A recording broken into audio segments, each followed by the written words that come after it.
Margnelda Long.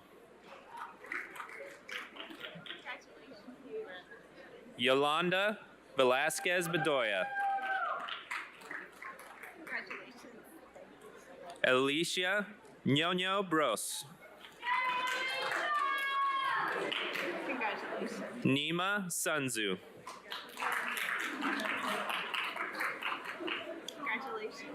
Stefan Richter. Diauda Badian.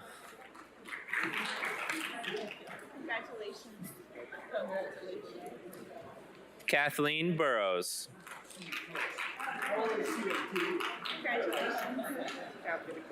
Akem Amono Lartson.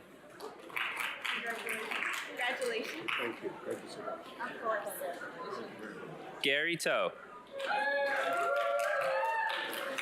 Congratulations. Manaxaben Patel. Congratulations. Thank you. Hatindra Kumar Patel. Congratulations. Tabia Nyota.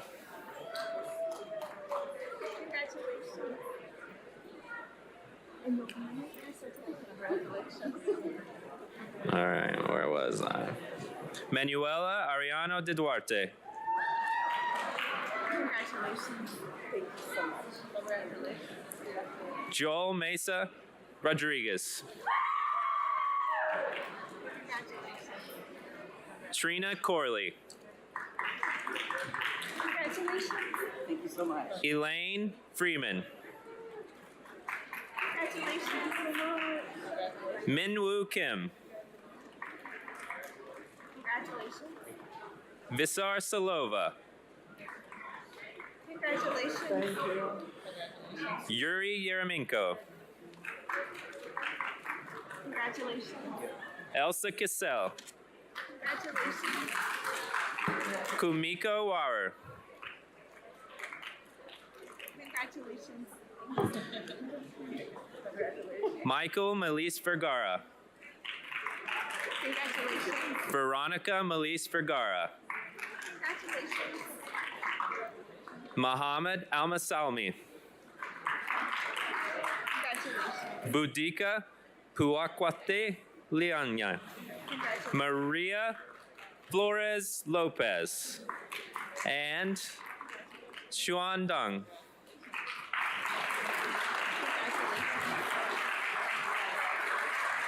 They just start so fast. They just keep walking.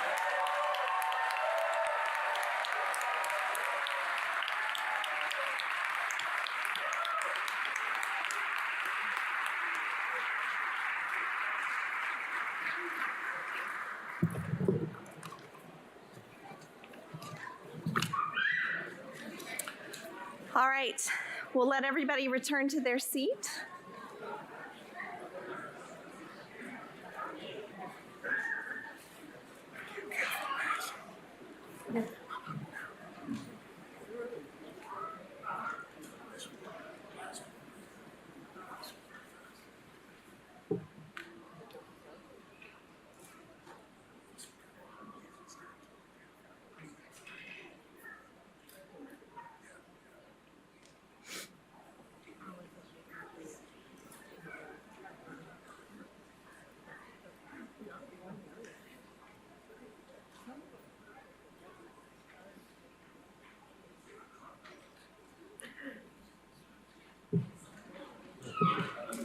All right, thank you all so much, and congratulations again to each of our newest American citizens, and I wish you the very best. The Daughters of the American Revolution have graciously provided refreshments for a celebration immediately following the ceremony today, and that will be next door in the small assembly room. And with that, Ms. Stahl, if you will please come forward to close court. All rise. This honorable court stands adjourned.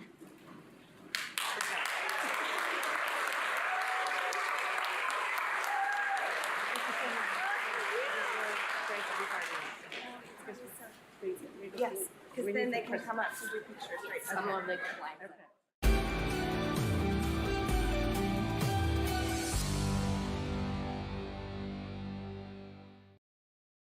On take 4.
going to go ahead and start the meeting. It is 5 o'clock on October 15, 2024. This is the Beer Board meeting. The Beer Board chair is absent from this meeting, so the secretary is calling the meeting to order. Are there nominations for temporary presiding officer for this meeting? I move Andrew Roberto. Councilman Roberto is nominated as temporary presiding officer. Are there other nominations? Hearing none, and without opposition, Councilman Roberto is elected temporary presiding officer. No. Congratulations. Oh, look, you already got a nameplate. Yes, congratulations. We brought it out of mothballs.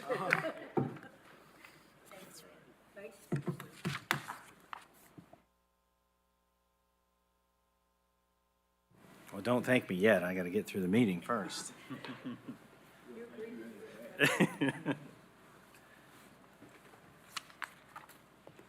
All right, since the meeting's already called to order, I won't worry about that. So hello, Knoxville. This is your Knoxville Beer Board. Today is October 15th, 2024. I want to welcome everyone here that's joined us in person and everyone that's watching back at home. Mr. Johnson, could you please call the roll? Councilman Fugit, Here. Councilman Helsley, Councilwoman McKenzie, Councilwoman Parker, Councilman Ryder, Councilman Roberto. Here. Councilman Singh, Vice Mayor Smith, and Councilman Thomas. 5 members present. Thank you. All right, the minutes of last meeting were distributed by email. Are there any corrections to the minutes? Seeing none, the minutes are approved as distributed. Mr. Johnson, do we have anyone signed up for public comments germane to today's agenda? No, sir. All right. Well, since no one has signed up for public comment, we'll move on. The next matters of business are items to be postponed or withdrawn. Mr. Byrd, are there any applicants requesting a postponement? There is one, sir. True by Hilton, item 6J. So did they request a postponement? They did to the November 26th meeting, if possible. Okay. So we have, without objection, I'm going to go ahead and postpone. What item is that again? 6J to the what meeting? November 26th. November 26th meeting. I know Mr. Johnson likes those dates, so we'll give it to him. All right. So without objection, I'll make that. I'll move that. So we'll see them on November 26th. Mr. Byrd, any other postponements? No, sir. All right. Are there any applicants requesting a withdrawal? There are not. All right. All right. All right. So before we get started, just a few announcements. When I call the names of the businesses applying for the permit, please come to the podium, state your name and address clearly so we can all hear it into the microphone and have it for the record. Applicants who are approved pending final documentation need to bring their completed documents to the business tax office during regular business hours. Approved pending final documentation means one or more requirements are incomplete for beer board permit.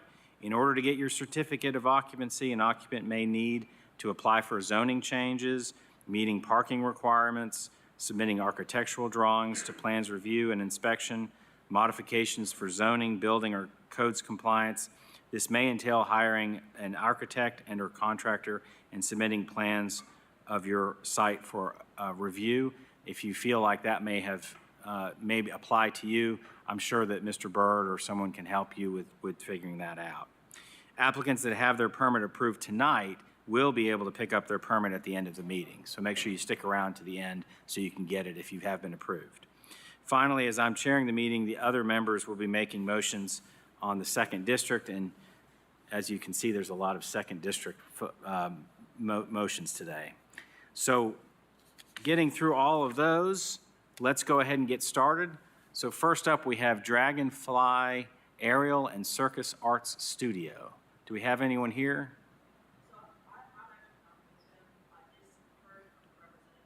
Could you come up and talk into the mic so we can hear you? You may have to press the button so it turns on. There it is. Go ahead. There we go. So I'm actually not with Dragonfly Aerial. The person who is coming to represent Dragonfly Aerial is currently stuck in traffic on 40 and requested to be moved to the end of the meeting if that's possible. Okay. Well, we'll just put them on hold and we'll come back to them. Okay. Thank you. Thank you. All right. Next up is Greens and Grains, Point by Point B. Hello, my name is Daniel Goss. And can you give us your address, please? 120, for the facility, it's 124 South Peters, Okay, Knoxville, Tennessee. thank you. Officer Presley, No record. Mr. Byrd, We need a copy of the sales tax registration and the certificate of occupancy and health department approval. okay? Do I have a motion? I've got a motion and I've got a second. Any discussion? Hearing none, all in favor? Any opposed? All right, so moved. You're Thank you. approved pending final documentation. All right, next up is Knox Tobacco and Beer.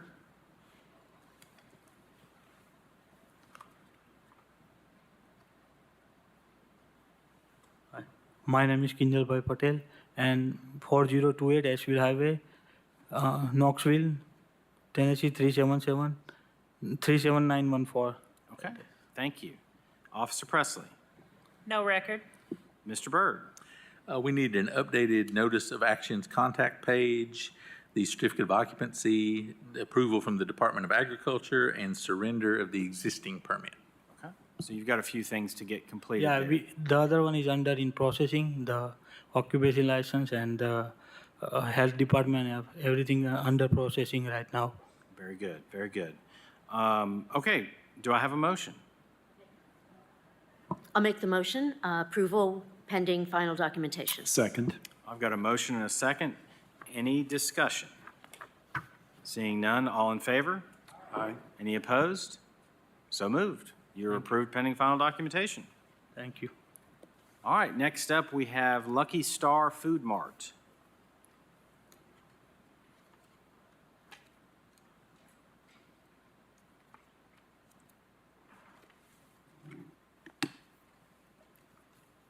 Hey, my name is Manoj Soni. My address 1006 University Avenue, Lucky Star Food Mart. Thank you. Officer Presley, No record. Mr. Byrd, We need a copy of the sales tax registration, the certificate of occupancy, Department of Agriculture approval, and surrender of the existing permit. okay? So you got a few things that you're working on right now. Well, do I have a motion? I've got a motion to approve. I've got a second. Any discussion? All right, hearing none, all in favor?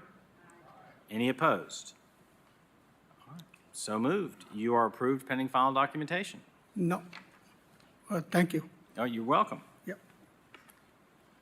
All right, next up is Real Good Kitchen Foundation. Hello again. Hello again. Name and address. Victoria Scott at 1612 South Shire Lane. Okay. Officer Presley, No record. Mr. Byrd. That file is complete. All right, I love a complete file. Do I have a motion?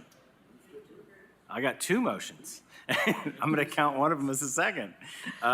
Any discussion? Hearing none, all in favor? Aye. Any opposed? All right, so I would moved. just like to ask Vic Go ahead. about Please, go the ahead. project that you're doing. Yeah, so the Real Good Kitchen Foundation is, it's a new 501c3 that's been in existence for about a year now. We're doing our very first fundraising event. It's going to be on 11/21 at the Knoxville Botanical Gardens from 6 to 9 p.m. Tickets just went on sale. You can get to those on any of our social media for the Real Good Kitchen Foundation. General admission is $85 and VIP tickets are $150, and then we can also do tables as well. Tables will also have VIP access. But we're a community-based organization that works in conjunction with the Commissary Kitchen to help bring programs for entrepreneurs that are trying to start businesses in the food business industry specifically, to help give them the resources and the knowledge to do that before they get their businesses open. So we're also doing other programs as well to help with underserved communities that are also possibly underprivileged, to be able to provide meals for kids programs and things like that. Those are the next programs that we're going to be focusing on. Very good. Mm-hmm. Thank you very for the much. opportunity. Yeah, very good. All right, next up is Scarecrow Foundation.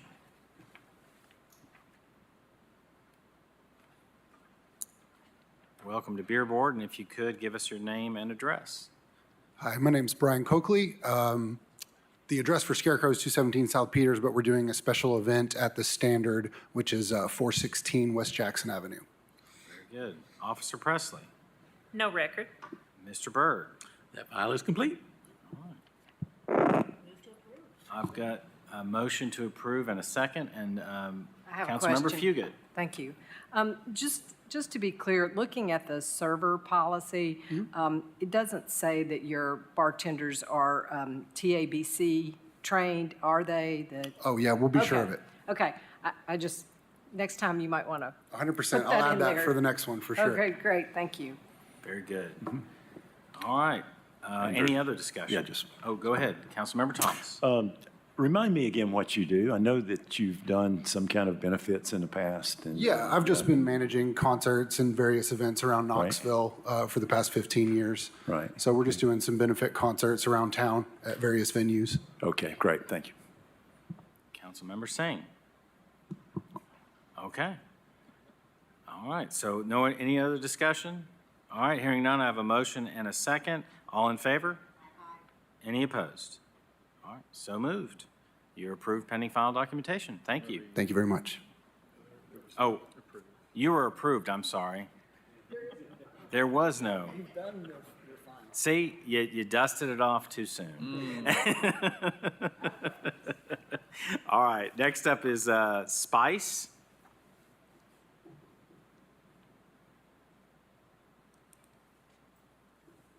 Welcome to Beer Board. If you could give us your name and address, please. Liang Lin, Spice Thai, 6213 Kingston Pike. Very good. Officer Presley. No record. We're just missing the cast class. Okay. Okay, we accidentally took her name out of the thing, so she's gonna add back on tomorrow, so. Okay. Mr. Byrd. Our file is complete. All right, complete file, that's great. So, Mr. Frost, it sounds like they've got a complete file, but they need to add somebody on to the application who had taken the task class, is that correct? Yes, Mr. Byrd, after they're approved, a new manager can come in and go through the process, correct? Yes, sir. Yeah, in this case, the prospective manager we have the form, she's completed the background check and attended the class. So she's basically gone through the process. Thank you. So, Mr. Frost, are we able to approve it tonight, or do we have to do pending? The file's complete, except for the person on the task class. Yes, I'm sorry. Pending? Pending. Okay. Sorry. All right. That's what I was thinking. All right, so even though your file is complete, we're going to pass it pending final documentation, which means that you'll have to pick it up in the morning after you make that substitution, okay? Okay. Does that make sense? All right, good. Yep, thank you. All right, so very good. There we go. A motion for pending final documentation, and I heard a second. Any other discussion? Hearing none. All in favor? Any opposed? So moved. You're approved pending final documentation, and Mr. Byrd will look for your updated application tomorrow morning. Thank you so much. Do I need to stay here until the No, because I can leave? you were, since it was pending final documentation, you have to do it in the morning after you update that file. All right, thank you, everyone. Y'all Thank have you a very good night. much. Next up is Sticky Rice Cafe.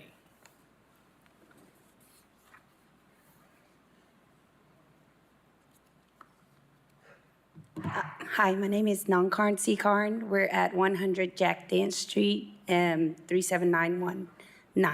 Very good. Welcome to Beer Board. Officer Presley.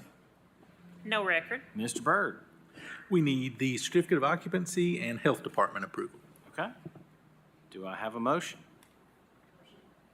Motion to approve pending final documentation. I've got a motion pending final documentation. I've got a second. Any other discussion? Seeing none, all in favor? Any opposed? So moved. You're approved pending final documentation. Thank you. Don't go too far because you got another one. You got one more? No, come back. Next up is Sticky Rice Cafe. The next one? Yes. So you had two. I have the 120 Jack Dance. Yes. Yes. No, this is the catering. Yes. Yeah, this is the catering. We added catering, I think. Yes, that's sir. the one we're doing. Yes, sir. So I just need your name and address Okay. again. Don Carn C. Carn, 100 Jack Dance Street, Knoxville, Tennessee, 37919. Very good, thank you. Officer Presley. No record. Mr. Byrd. Just need the certificate of occupancy and health department approval. Okay. Do I have a motion? I move we approve pending final documentation. Second. I've got a motion to approve pending final documentation. I've got a second. Any other discussion? All right, hearing none, all in favor? Any opposed? So moved. You've got it pending final documentation. Thank you. All right, next up is True, well, we postponed True by Hilton. Union Station, Rocky Hill. Welcome to Beer Board. Thank you. Aaron Nelson, 7706 South North Shore. Very good. Officer Presley. No record. Mr. Byrd. Just need the certificate of occupancy and health department approval. Very good. All right. I will move approval pending final documentation. Second. I've got a motion to approve pending final documentation. I've got a second. Any discussion? Seeing none, all in favor? Aye. Any opposed? All right, so moved. You're approved pending final documentation. Thank you. Thank you. All right, we're moving on to the addendum to the Beer Board agenda, and we'll come back to the first item, Dragon, what was it again? Dragonfly Aerial and Circus Arts when we get through addendum, because I'm not sure if anyone's shown up yet. Okay, first up is Fourth Creek Brewing. Welcome again. Name Thank and you. address. Aaron Nelson, 130 South North Shore Drive. Okay, can you tell us what's been going on? We've run into some budgeting difficulties being in a FEMA floodplain. We're trying to stay under budget so that we don't have to elevate the entire structure 7 feet. So it's been a little difficult to stay in budget, but I think we've got it all figured out and we're ready to start over again with the new budget. I think we'll be able to get there. It's been difficult. Okay. Well, sorry for the difficulties you've been having. Mr. Byrd, what are we still waiting on? We just need the sales tax registration, CO, and the health department approval. Okay. So what I'd recommend is we give you a 90-day extension. That'd be great. And then you don't have to wait the whole 90 days. So if you get it done in 30 days, you can come and do it early, okay? Fingers crossed. Yeah, we can get it done in 9 days. All right. Just turn to my colleagues, see if there's any questions or if anyone wants to make a motion. I'll move to extend for the 3 months or 90 days, whatever it comes out to. That would be January 21. All right, so January 21st, we'll see you back, but hopefully you'll have it all done by then. Hope so. All right, so I've got a motion to extend to the January meeting. Is there a second? Oh, we already had one, sorry. Any discussion? All right, all in favor? Any opposed? So moved. Thank you. All right, next up is AM Market.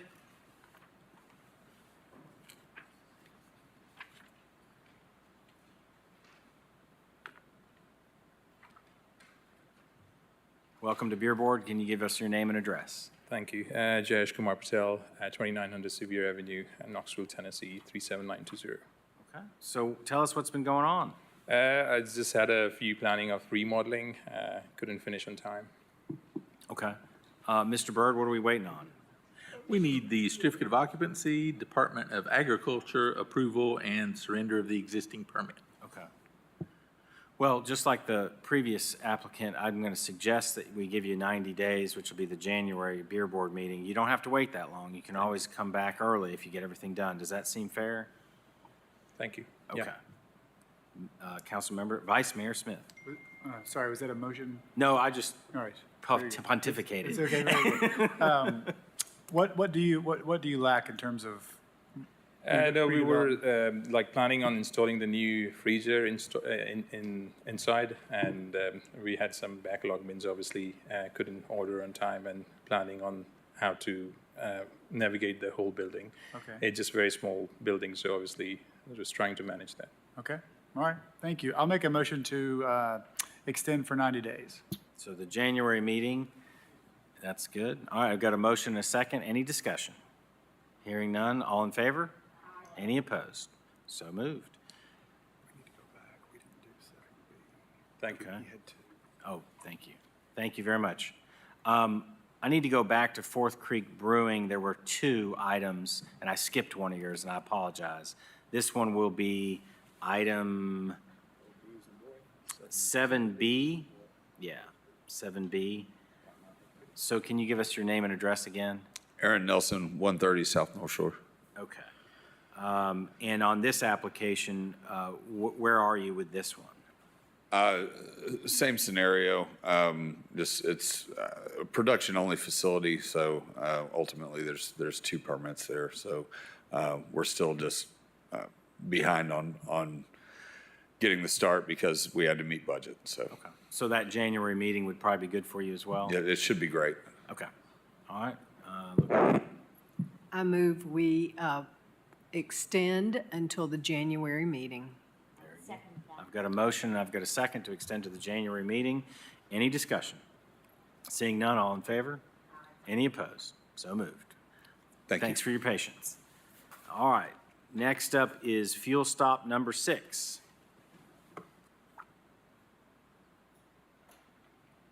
Welcome to Beer Board. Can I get your name and address, please? Samir Ramji, 4903 Clinton Highway, Knoxville, Tennessee, 37914. Very good. Can you tell us what's been going on since we last saw you? So this building is a change of use. So TDOT wanted me to fix my driveway before we can proceed with the business. So my engineer had submitted the plans. It took back and forth from the engineer and the TDOT. And finally, it got approved 2 weeks ago, the plan. And I have hired a contractor, and he's going to fix the driveway according to TDOT requirement, and then I'm good to go. Very good. Thank you. Mr. Byrd, what are we missing? We are just needing the certificate of occupancy and approval from the Department of Agriculture. Okay. All right. Very good. So do you think the January meeting would be more than enough time for you? That'd be perfect. Okay. Yeah, I would move to extend the permit to the January meeting. I've got a motion and a second to move you to the January meeting. Any discussion? Hearing none, all in favor? Any opposed? So moved. We'll see you in January, but remember, you can always turn it in early. Thank you. All right. Next up is Ian's Market. Welcome to Beer Board. If you could give us your name and address. Amir Bogani, 1180 Kiowa Avenue, Knoxville. Very good. Can you tell us what's been going on? We had some issues with the tanks just floated, so we had to replace all the tanks. So we are almost done. Okay, very good. Mr. Byrd, what are we waiting on? Just the certificate of occupancy and Department of Agriculture approval. Very good. Do you think the January meeting would work for you? That's more than enough so that I don't have to come back again next month. You can always come early. Yes. All right. I move to extend to the January 21st meeting. I've got a motion and a second to move you to the January meeting. Any discussion? Seeing none, all in favor? Any opposed? So moved. All right. We'll see you in January, but you can always turn it in early. All right. Lonsdale Mart. Welcome to Beer Board. If you could give me your name and address, I'd appreciate it. Hello, everyone. My name is Jigar Panchal, and I'm on here for Lonsdale Mart, which is located on 3208 Rudy Street, Knoxville, Tennessee, 37921. Very good. Can you tell us what's been going on since we saw you last? We were just waiting on some of the documents, but I think we took care of pretty much everything. So we're just now waiting on somebody coming from the fire department and do the inspection, and that should be it. Okay. Mr. Byrd, what are we waiting on? The certificate of occupancy and surrender of the existing permit. Okay. All right. Well, I'd suggest we give you the 90 days just like the others if we get a motion to that effect, but you can always turn your application in early. Yeah. To January? To the January meeting. I probably did that wrong You did myself. that? Yeah. Will is is very precise with his dates. So the January meeting. Thank you so much. Yep, all right. So we've got a motion and a second, I believe, on the extension to the January meeting. Any discussion? Seeing none, all in favor? Any opposed? So moved. All right. You're extended to the January meeting, but you can Thank you. turn it in That should early be if more you than need to. enough time. Yes, sir. Very good. Thank you. Thank you. Have a good one.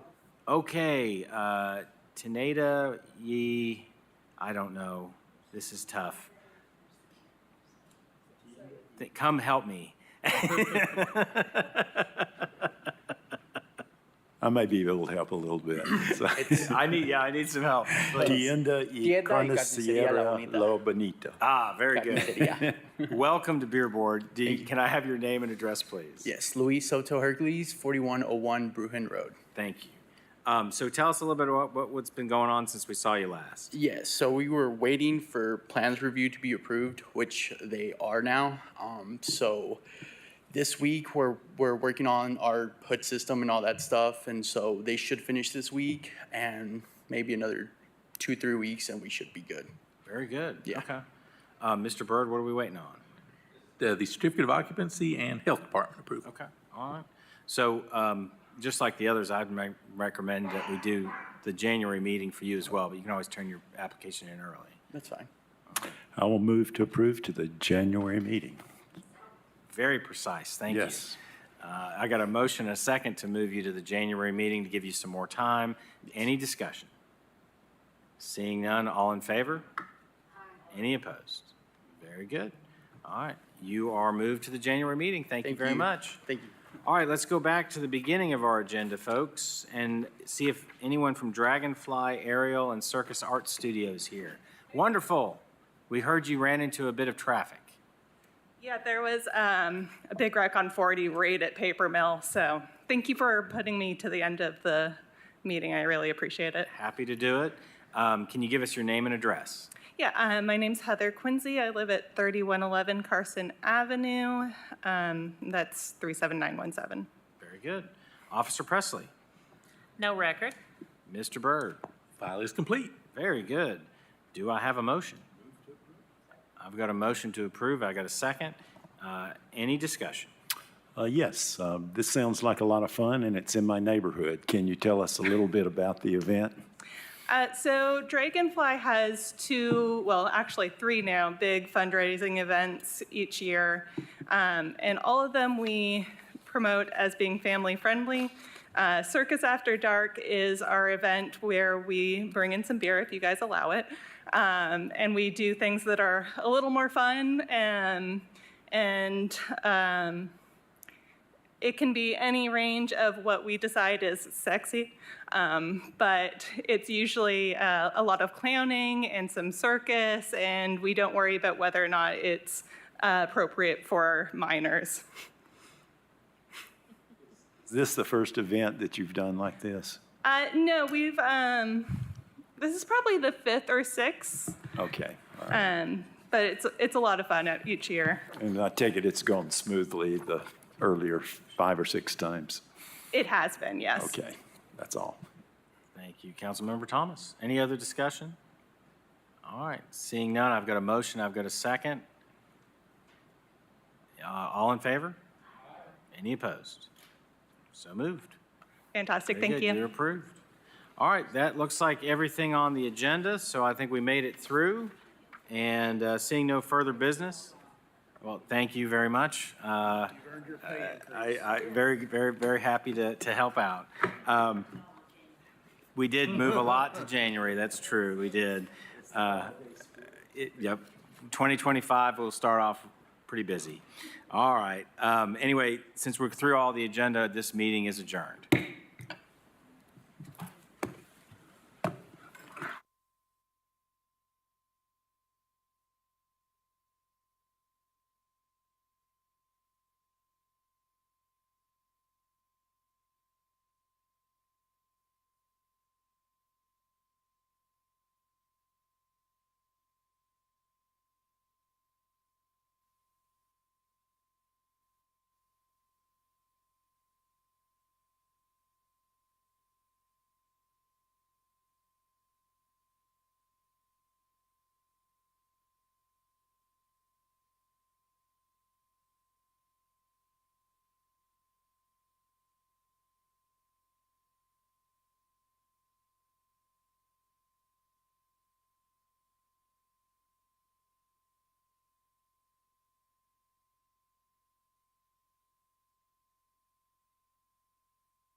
said, where you bound? In the night, whenever your dreams have made you wake and fright. In the night, whenever your nightmares start, then think of me, think of me.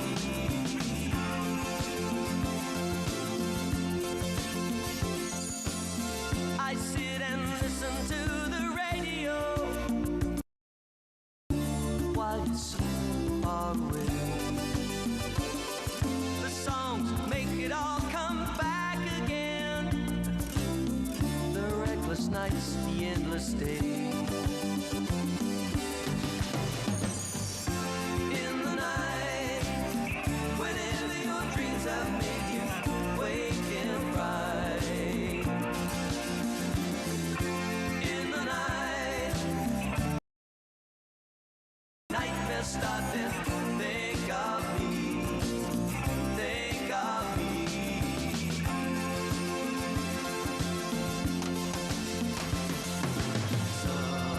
Sometimes you will be lonely. Sometimes you'll think only what you once knew before. You lost what was true before. You broke my poor heart.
Is it already?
Good evening. It's 6 o'clock. I'd like to call this meeting to order.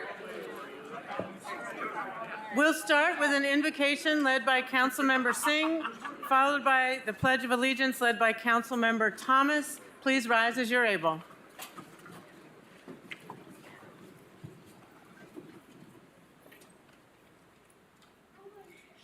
Source of all strength and power, we ask that you pour out hope for those that are experiencing trauma and recovery from the climate disasters. We ask for hope and an end to the killing and suffering of all innocent lives here and everywhere. Amen. To the flag of the United States of America, and to the republic for which it stands, one nation, under God, indivisible, with liberty and justice for all. Okay, Mr. Johnson, would you please call roll?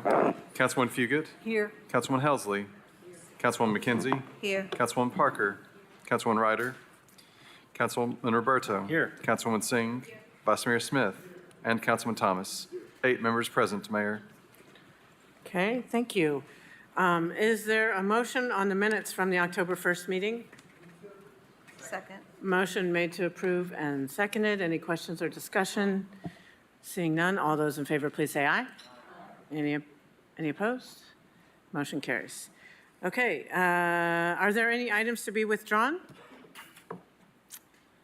Are there any items for postponement? Okay. Are there any items requested to be added by motion? And there are no consent items, so we'll move right along to my report. I want to start by addressing a situation that Council's very aware of because our whole city was very focused on an incredibly tense situation that happened last week where we had to evacuate nearly 1,000 people and put our first responders and others in a very dangerous situation. As many of you know, Thursday afternoon, it was around 2 o'clock, we were notified that a steel box with nearly 500, I think over 500 sticks of dynamite, nearly 200 blasting caps, all tangled up with a mess of wires, was discovered at the CMC recycling plant recycling area off Minders Avenue. The box was smoldering. It was smoldering and, after workers had attempted to open it using a blowtorch of some kind, I believe, and they didn't know the contents inside.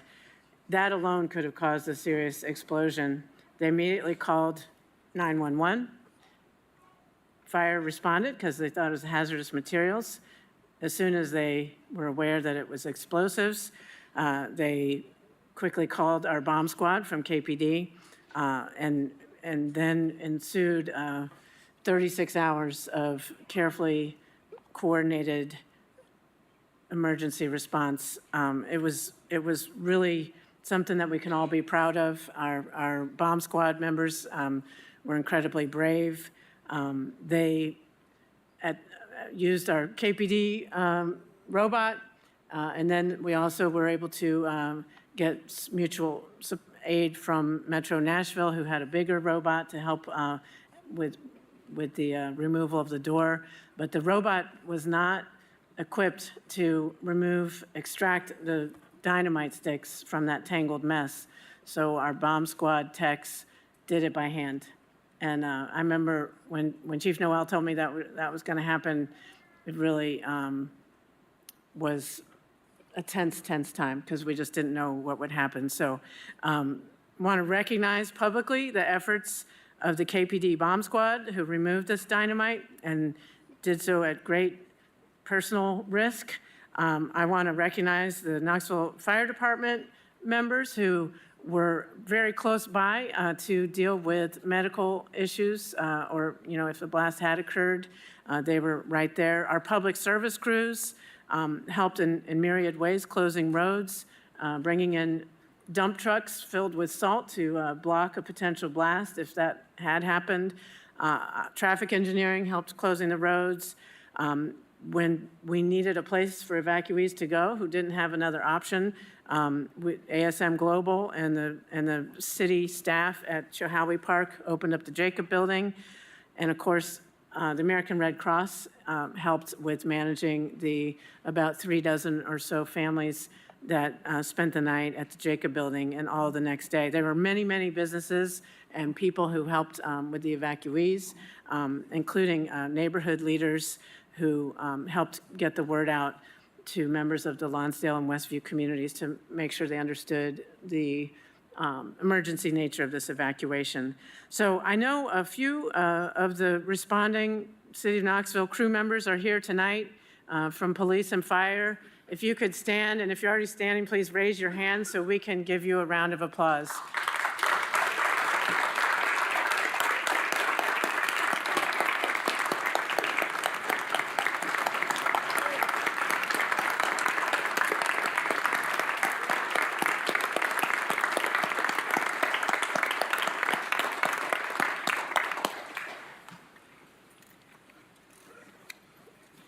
It was really quite an impressive and scary thing, but I was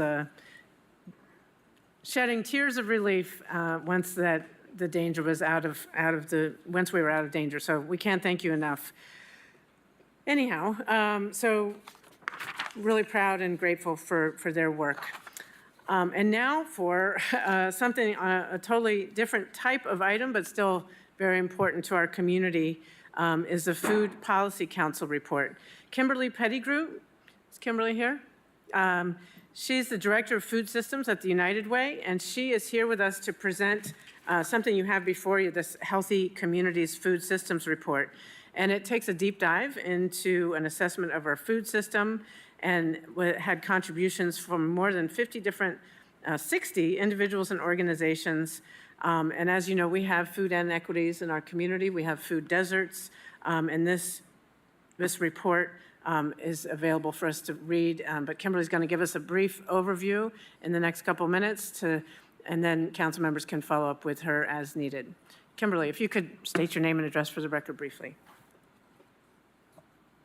Hi, Kimberly Pettigrew, 2548 Hines Creek Road, High School, 37754.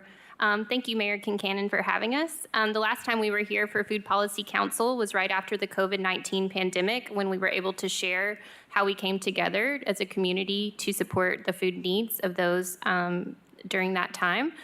We have, over the past 2 years, been leading a community food security assessment and planning process.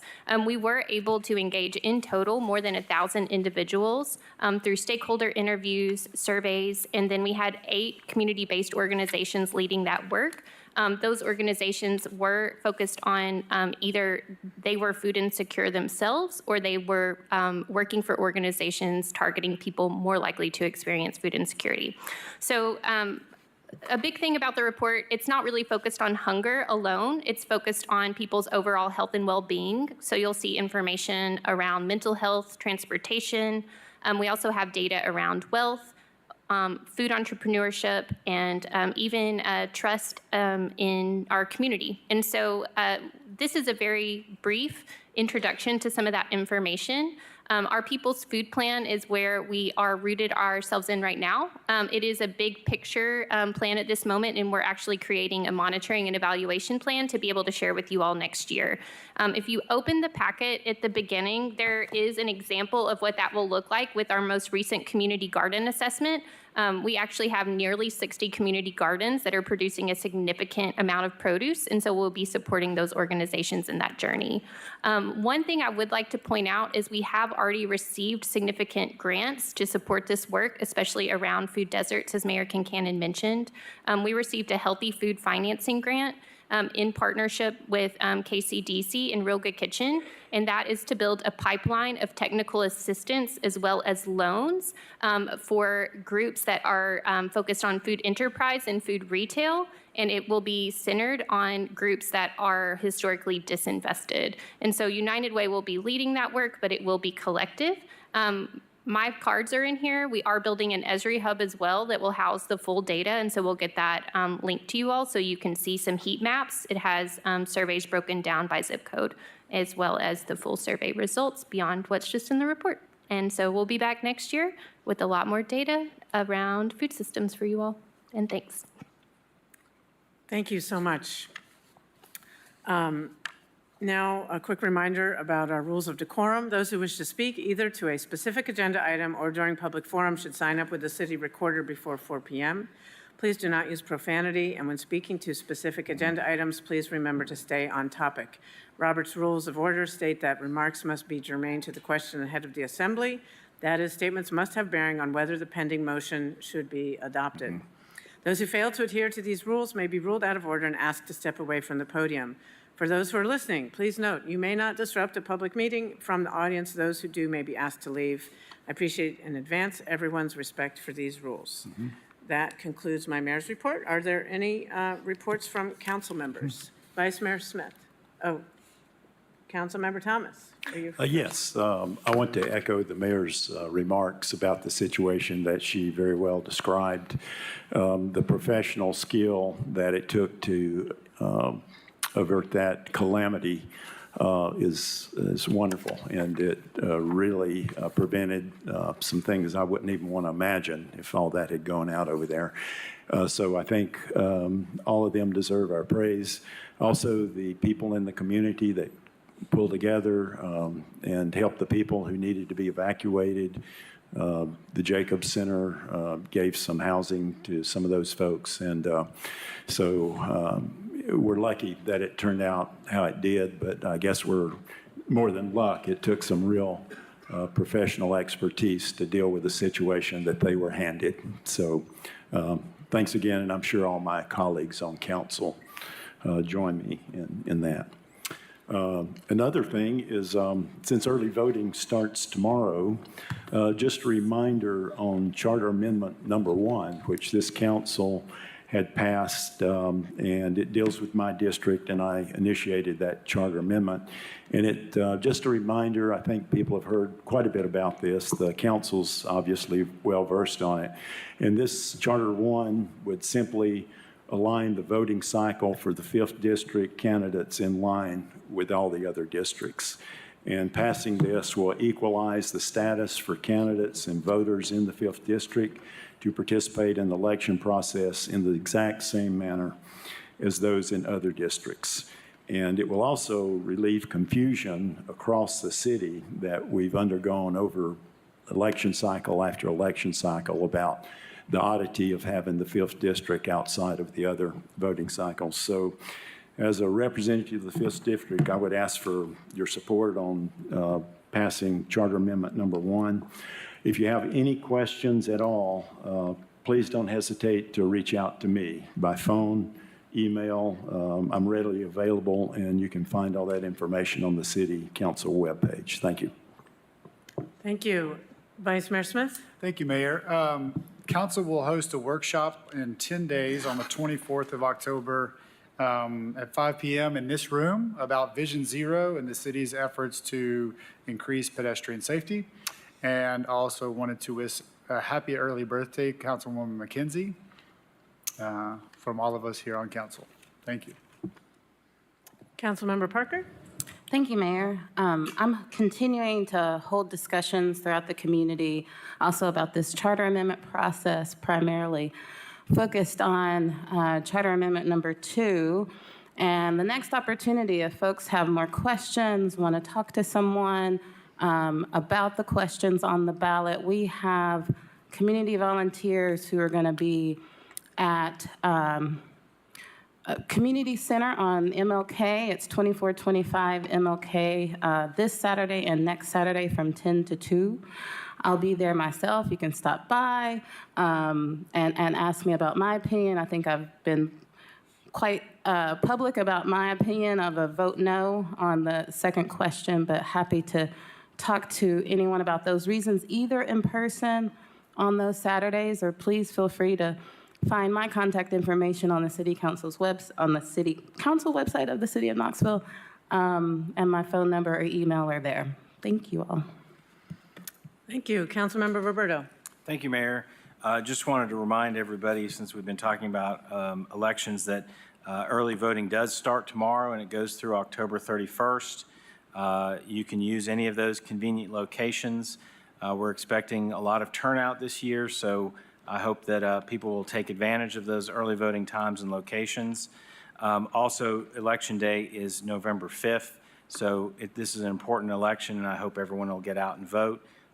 All the way at the very bottom of the ballot, you'll see those charter amendments that folks are talking about, and there's been a lot of discussion about them, and I hope you'll approve both of the charter amendments. Thank you.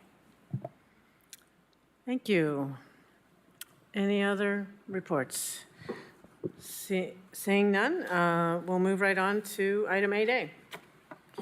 8A is a resolution expressing support for the mayor's reappointments of Thomas Egan and Lily Seabolt, and the appointments of William Mendoza, Uceda, Amy Cohorst, Michael Moore, and Tiara Lady Wilson to the Neighborhood Advisory Council, and expressing appreciation to Monty Howard, Angel Bowman, to Sean Ransom, and Lachey Brabson for their years of service. Motion made to approve and seconded. Council members, before you vote on this, I just want to personally thank all of the appointees, the reappointees, and those rolling off the Neighborhood Advisory Council. They work really hard, and they make our neighborhoods better. Just this last week, Angel Bowman, who has been a longtime member of the Advisory Council, was integral in helping us successfully evacuate the Lonsdale community, because she's well-known and trusted and could confirm that these evacuation notices were legitimate. So if all past, current, and incoming Neighborhood Advisory Council members could please raise your hands to be recognized. Okay, thank you very much.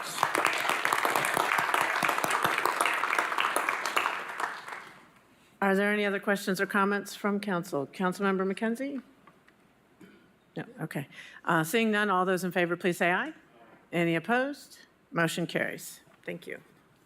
8B is a resolution confirming the reappointment of Casey Cordy to the Better Building Board of the City of Knoxville. Motion made to approve and seconded. Any questions or discussion? Seeing none, all those in favor, please say aye. Any opposed? Motion carries. 9A is an ordinance to close a portion of Ford Place from the northeast corner of parcel number 095-OE032 to its northern terminus adjacent to City Block 260063 and authorizing the mayor to execute quitclaim deeds to the adjacent property owners, First District. Motion made to approve and seconded. Any questions or discussion? Seeing none, all those in favor, please say aye. Any opposed? Motion carries. 11A is a resolution authorizing the mayor to enter into an agreement with Turn Up Knox to provide violence interruption street outreach programs in the city of Knoxville for an amount not to exceed $450,000. Motion made to approve and seconded. Council members, we have several people signed up to speak in favor of this item. First is Pastor Vincent Jones, Jr. Pastor Jones? You could come to the podium and start by stating your name and address for the record, and you'll have up to 5 minutes to address council. Greetings to this prestigious body. My name is Vincent M. Jones, Jr. I serve as the pastor of Tabernacle Missionary Baptist Church that's located at 2137 Martin Luther King Jr. Avenue. And with that being said, as a preacher and as a pastor, I know that you all won't believe me when I say that I'm not going to utilize the entirety of my time. I don't blame you at all. But in all seriousness, I just want to commend you all for your efforts in regards to this initiative. As certainly when we lose the life of one within our city, we mourn together.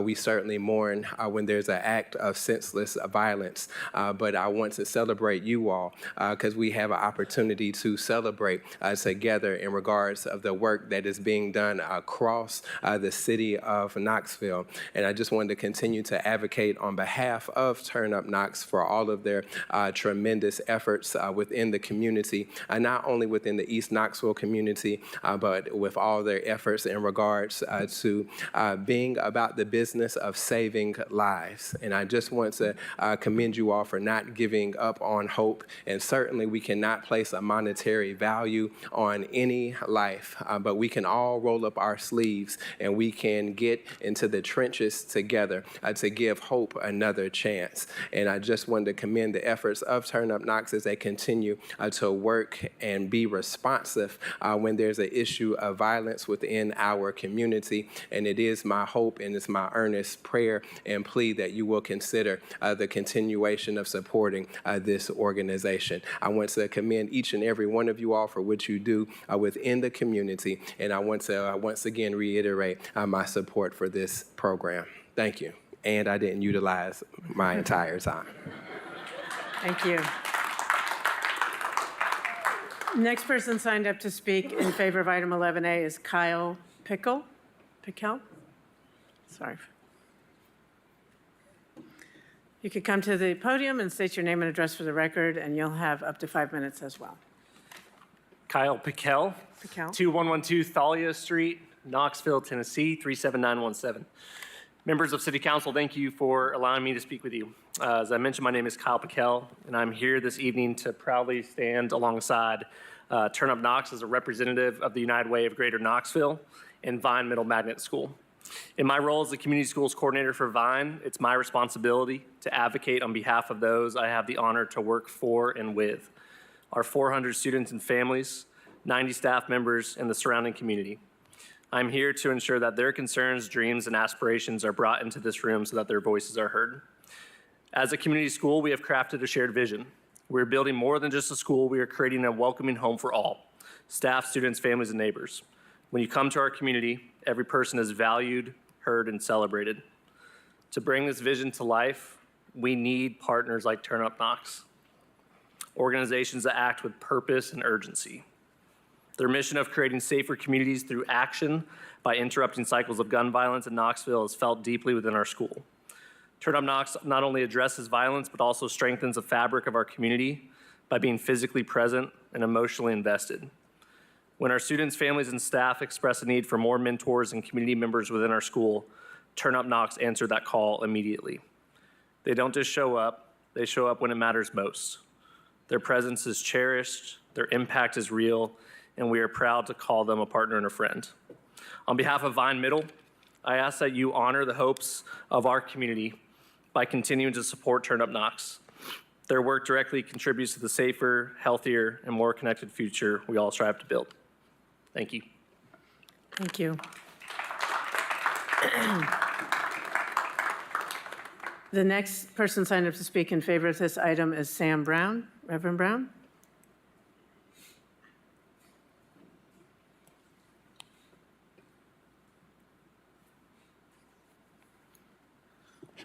If you could start by stating your name and address for the record, and you'll have up to 5 minutes. Sam Brown, Norwalk Avenue, 37914. I would ask that you all please pardon my attire. I wasn't informed that I was in the top 3 to speak tonight. I thought I would be the wingman, but nonetheless, it gives me great privilege and honor to stand and speak on behalf of the great work that Turn Up Knox has been doing in our community and the effect that we've noticed in real time. Speaking as someone who has officiated and preached eulogies for persons who have fallen victim to gun violence, someone who has counseled families, who is counseling families through that process of grief and loss. And one of the refrains that I have heard continuously in our work is the great impact that Turn Up Knox has had on their experience as they navigate all of the things that they have to go through when experiencing a tragedy. I can speak firsthand to the commitment of Turn Up Knox and how they are always present when needed, and how they are indeed committed to this work. And also, with this coming as a recommendation from the Office of Community Safety, I believe that it is absolutely essential for us to follow the direction and leadership of the leader of that office, Ms. LaKenya Middlebrook, who I believe brings a very effective and much needed lens to this work, as she is a product of the community most adversely affected by this. And so we're willing to stand behind her. We know that Turn Up Knox is a very, very important component of our violence reduction strategy, and we will continue with our presence to ensure that their reach goes further and higher and wider. And like my colleague, I also will not use the entirety of my 5 minutes. Thank you. Thank you, Mr. Brown. Council members, that concludes people who signed up to speak to this agenda item. I did want to bring to your attention that Denzel Grant, the Executive Director of Turn Up Knox, is here and available if you have questions. I'm sure he can give you stats, for example, about the 300 contacts they've made, the 82 referrals for service, dozens of community events. But I think I just want to say that they have my confidence. We all know that public safety is the most important job that the city does, and we also know from hard experience that the police can't do it alone. And so I think their name that they chose, Turn Up Knox, is indicative of one of their big roles. Is they turn up, they show up in some very, very difficult, challenging situations. And whereas they might have done that in the past as community volunteers, now they do it as professionals with the training and de-escalation and violence interruption that helps them be more effective. And I know council is very well aware that last year we saw a 30% reduction in homicide. 30% reduction. That's lives saved. That's families who, instead of grieving the loss of a loved one or the incarceration of a person who committed the homicide, now have their loved ones with them. That's very, very valuable and important work, and Turn Up Knox is a big part of the reason that we have that reduction. I hope you'll continue to support this partnership. Any questions or comments on this agenda item? Councilmember Thomas. Yes, just briefly, this is really confirming of our approach on this. I think we do have data now that shows in real terms that this has been effective. And as I've said before, this is consistent the approach is consistent with what people in my neighborhood said early on before this was started, and apparently there was some wisdom on the street level because this is being implemented and it's working. So thank you very much. Thank you. Councilmember Parker. Thank you, Mayor. I've been shared communications by email of my concerns with the administration that haven't been fully addressed. The financial reporting is a large piece of that. This is a unique partnership between the city and this organization that received funding. You know, initially this was a partnership with SEED, and the funding went through SEED as Turn Up Knox was formed as an organization. But there was an expectation that there would be monthly reporting to Director Middlebrook's office.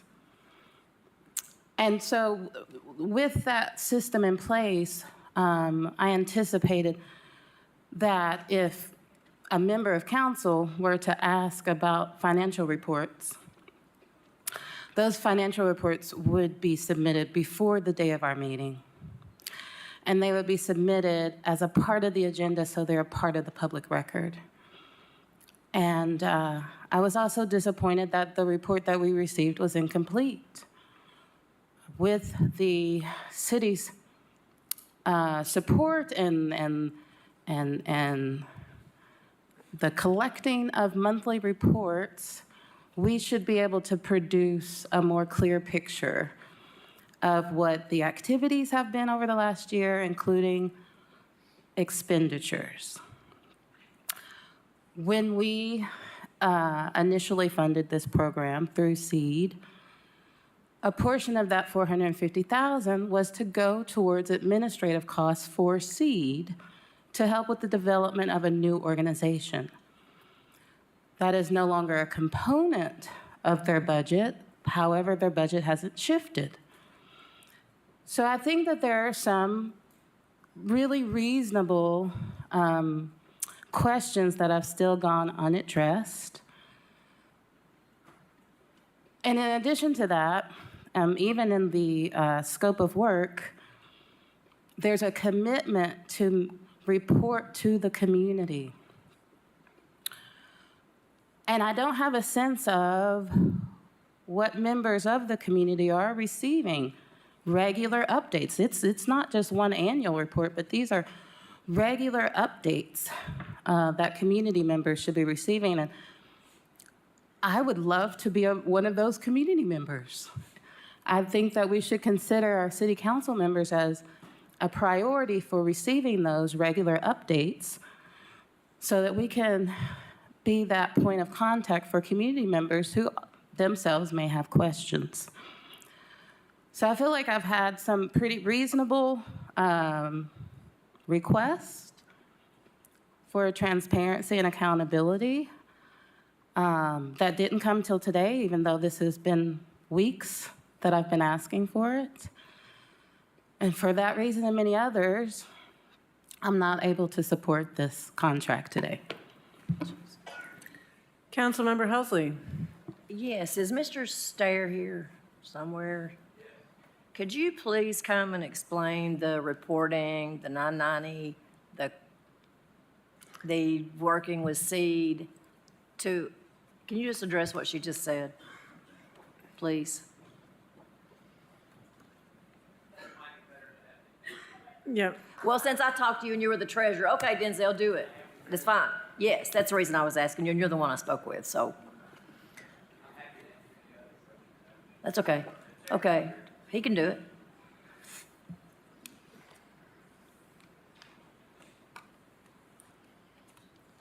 You can raise the podium if you need to. Can There's I? a little button. Well, it's an electronic switch, but maybe the microphone will do it. Being that. Yes, good evening, city council members, mayor, community members. My name is Denzel Grant. In terms of our finances, as Mrs. Hesley mentioned, our 990 hasn't been completed for the year. With Turn Up Knox shifting to a fiscal year of January to January, and our funding coming from the city being September to September, a full year hasn't been able to be completed. We have sent over a statement of activity in regards to our finances, and I'm more than welcome to answer any questions in terms of where the finances are going. Ms. Helsley, did you have any more particular questions for Mr. Grant or other Just that he board could members? address, because I think in a conversation I had with the treasurer, all that was discussed. There was question about their 501c3 status, which I understand they have a letter that they did receive that status on June 24th of this year. As far as like, there was a good sum of money paid to Seed to, I guess, be a pass-through for you all, basically, as a Correct. fiscal sponsor. Correct. I don't know what she's talking about, but that was a substantial amount of money. And now that you're 501c3, I guess you don't have to do that anymore, right? Correct. So, when will the 990 be up? Does anybody know? Well, with the deadline is November 15th. Yeah. So, we're looking in within the next 30 days, we should have our 990 completed. Right. And then the other thing I did ask Mr. Stair to do was if he could put your board members on your website, which is always helpful and it wasn't on there when I looked, and so that's easy enough to do since I now know who they are. Absolutely. So, yeah. Thank you. So thank you for everything you do. Thank We're you. grateful. Thank you. Director Middlebrook, did you have some information? Well, I was just going to add, separate and apart from the 990s, I believe the monthly reporting to the city was referenced. And so the Office of Community Safety does receive monthly reports. It is generally has not been our practice to, for any of the programming or anything that we do, whether it's grants or service contracts, to release those reports regularly. But where those reports are requested, they are typically shared. Whether those are programming reports or financial reports. And so I did receive, I think, some requests yesterday with regards to reports. And so we are typically, we are able to access those reports digitally. And so we can more than willing to compile both programmatic and financial reports and share them. But we do receive reports from Turn Up Knox, both programmatic and financial reports that are separate and apart from, their annual filings and anything that would be audited. They share that information with us on a monthly basis. Okay, Councilmember McKenzie? Thank you, Mayor. And I'm not certain, this may be a Ms. Middlebrook question. I'm a little confused, and I may be looking at two different years. On page 46, we see the proposed budget, and then we also see the... Could you use your microphone a little bit? Yeah, I'm sorry. There you go. On page 46, we see the proposed budget, and we see a breakdown on staffing, but we also have that on page 53. Am I looking at two different years, potentially? Maybe 23 versus 22? Director Middlebrook or Mr. Grant, either of you can...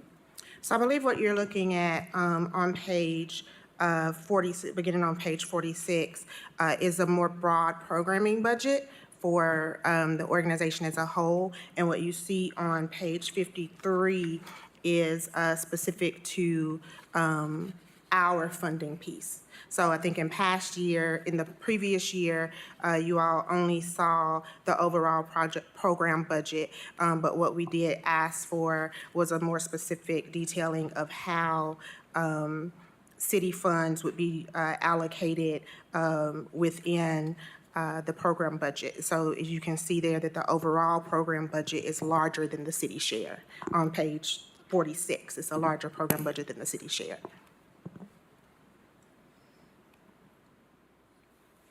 Okay, correct. But when I'm looking at the two different, even on a salary perspective, I'm seeing some gaps there. So there's like from 53, page 53 to 46, there's some that have increases of $35,000 to $25,000.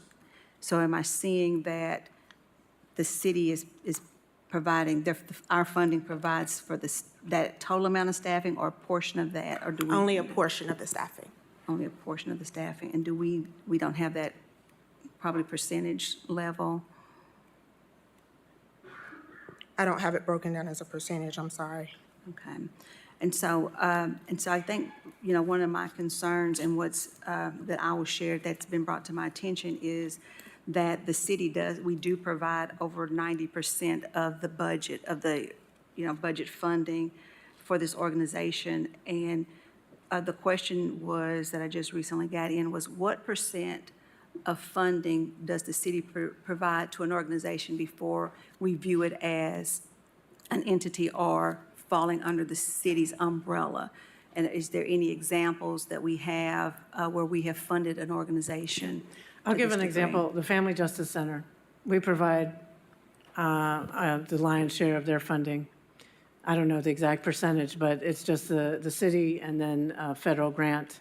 And again, similar to Turn Up Knox, they're a relatively new 501c3, and they're trying to bolster their fundraising. And I believe, Mr. Grant, they just had their first fundraiser, the Sneaker Ball, which I was fortunate enough to attend. It was a lot of fun, and I think you raised some money. And I think Turn Up Knox is also, you know, it used to be just city funds, and since and last year you've received a few grants from outside other entities. And I think Councilmember McKenzie wants to know if you're going to keep growing that, and so that you can not be as dependent on the city. Absolutely, and you know that's really been our goal since day one is exploring other options in terms of finances.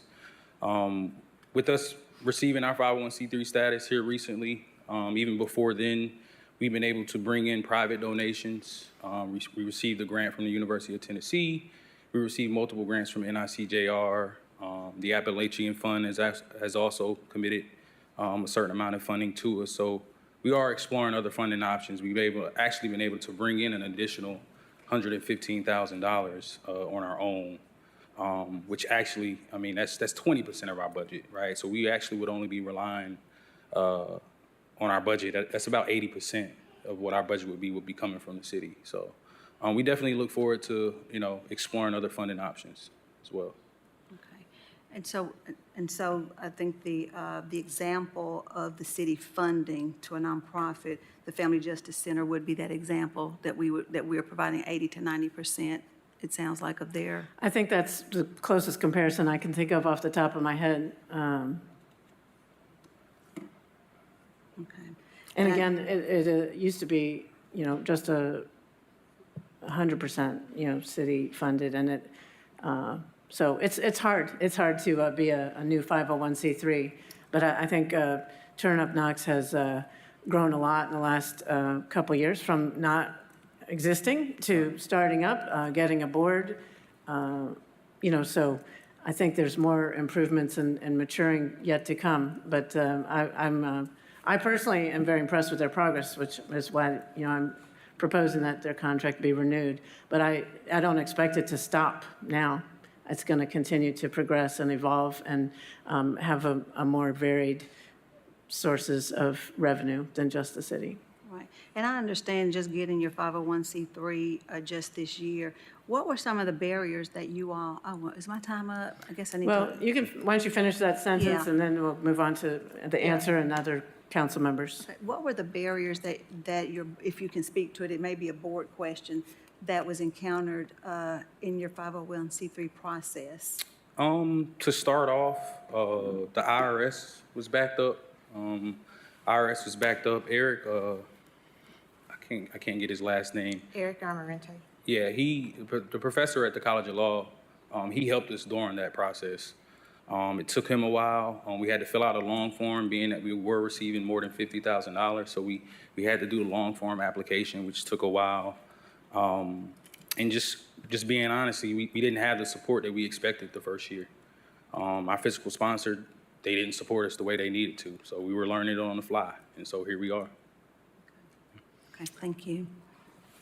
Council Member Fugit. Thank you, Mayor.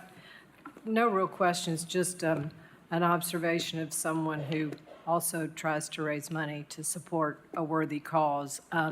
There are lots of fabulous worthy causes in our city, and it takes a while to have people get used to something new, especially a project that is unknown, untested, and people are unfamiliar with in this community. So it is going to have to be heavily funded by government and/or grants, and it will probably always have to be mostly funded that way. The private philanthropic community will come along, but it will come along more slowly. So I just think the reality is everyone thinks it's really easy to try to raise money until you try to do it. And it is, yes, you need to do more. I need to do more for mine. It is forever a challenge, but it is hard to stand up something, especially a new concept, to try to build the story to get people to invest in you. So thank you, and continue to do the hard work.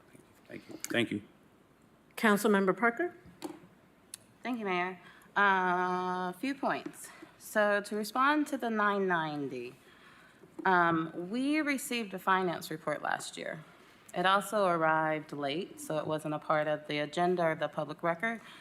But if they can send us a full finance report last year, it doesn't make sense to me that they can't send it this year. On the issue of the $450,000, what they're asking for is a contract from the city that's at $450,000. They haven't given us a $550,000 budget. What they've given us are how they expect to spend the city's $450,000, which includes doubling staff pay from last year for 2 staff. The additional $100,000 is funding that they hope to raise, is what they've said. Or perhaps Mr. Grant has said they've already raised that $100,000. But their budget is fully covered by city funds. If they have raised 10% of their budget, then we should cut at least 10% from the $450,000. Or not even, perhaps even more if we don't agree with doubling the wages of the current staff. The other issue I wanted to bring up was the reporting. The reporting that I'm talking about, well, some accountability from the Office on Community Safety would be welcome, as I've been asking for these reports from Denzel directly, Mr. Grant. And then when I did not get them, I did follow up with Ms. Middlebrook, who was also a part of those conversations. The reports I'm talking about are on page 41. Collect, evaluate, report, de-identified data regarding program participants, program activities, and outcomes back to the communities and members affected by violence, to the Office of Community Safety, relevant stakeholders.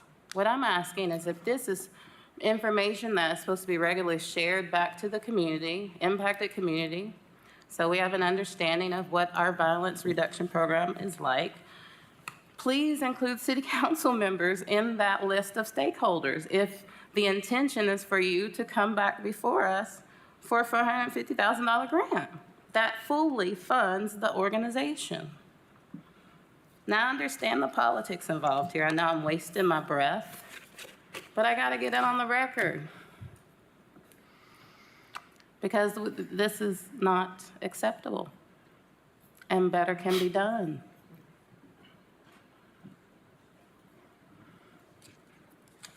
And some folks have questioned, well, the numbers are going down. Just be happy that the numbers are going down. The reason why I supported a violence interruption program rather than increasing the law enforcement budget is because I believe that how you go about reducing that violence is extremely important. And I want my city committed to addressing those root causes, helping build a community of violence interrupters, a community of strong community-based organizations that will not only be here once the city's not handing out $450,000 gifts, but have a foundation that they'll be able to serve our community long after this current interest in funding these programs.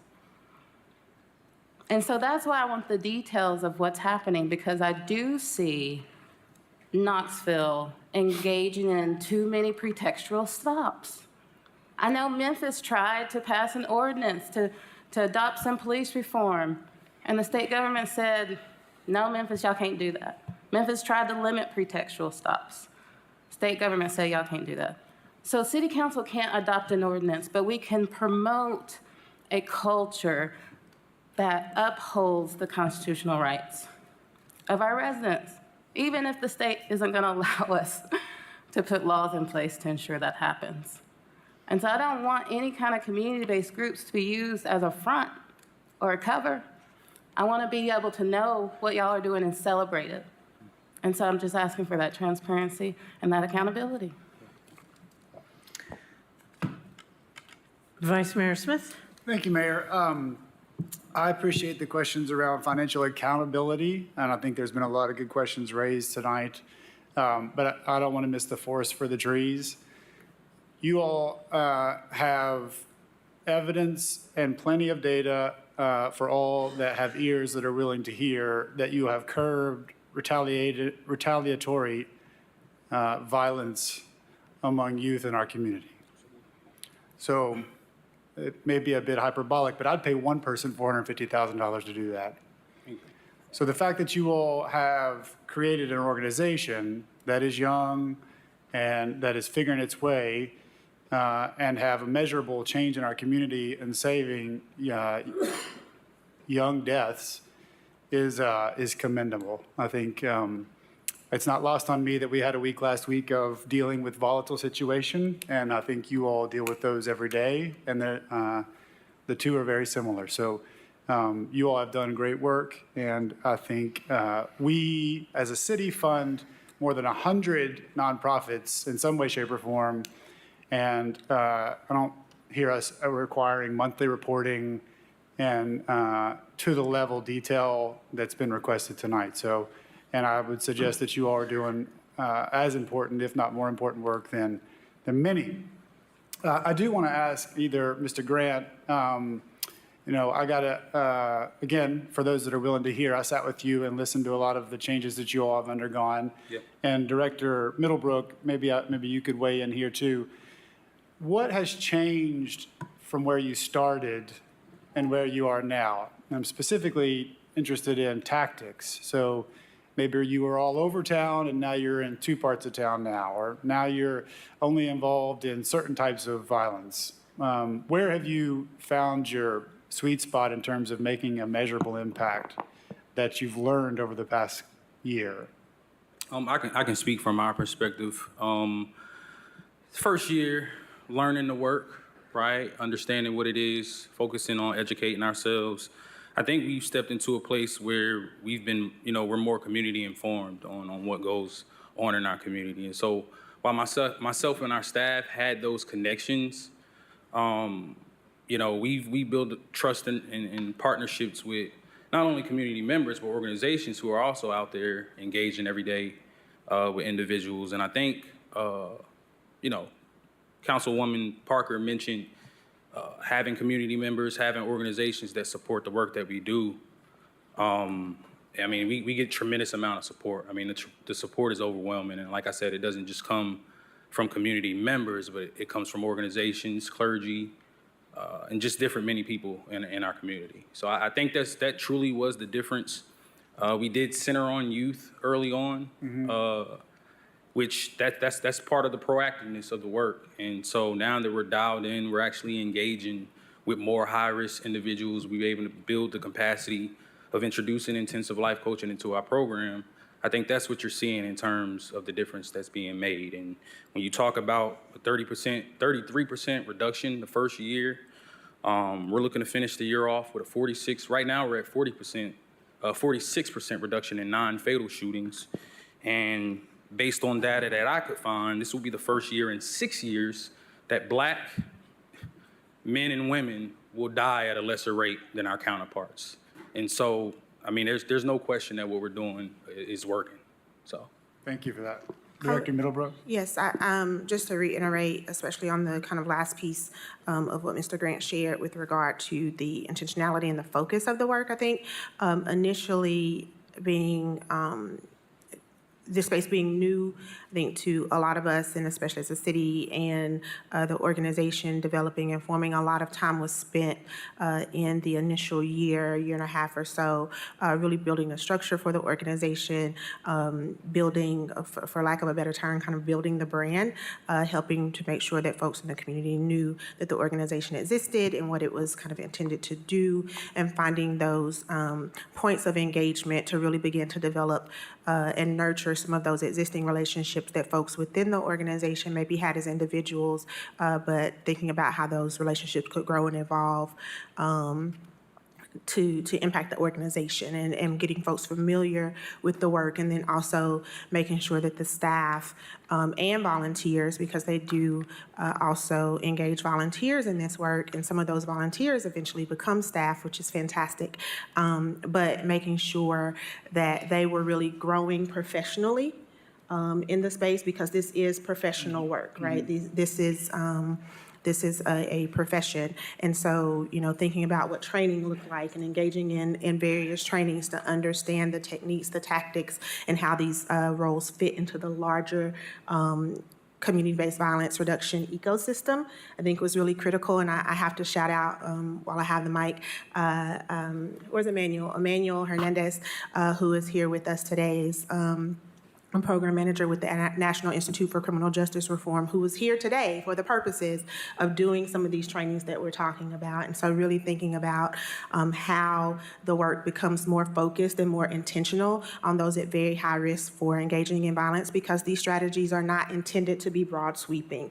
It's not intended to be have a super far reach. It's intended to really engage those individuals who are at highest risk. And so thinking about how we can not only see the benefits of the broader community impact and the engagement that's happening with community building and the great work that's happening. Thank you to the staff from Community Schools from Vine for coming and talking about the impact that this organization is able to have on their school community, which is super important, but digging into really thinking about how we are engaging those at highest risk for participating in violence. And so when you see the life coaching pilot come into place, that's what that's really designed for, to connect those folks to the resources and the services and supports that they need to hopefully make a different choice. So it's become a lot more focused. Okay. Thank you. Thank you. Councilmember Singh.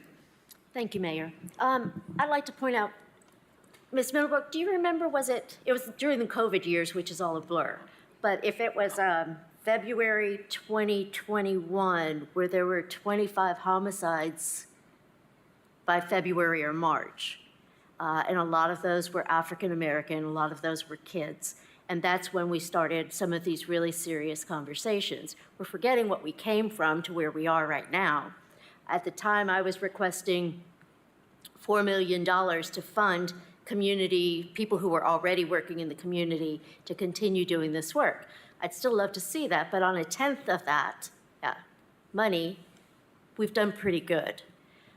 This is not the end-all be-all or the solution. We still need to work on the poverty issues that are the root causes of it.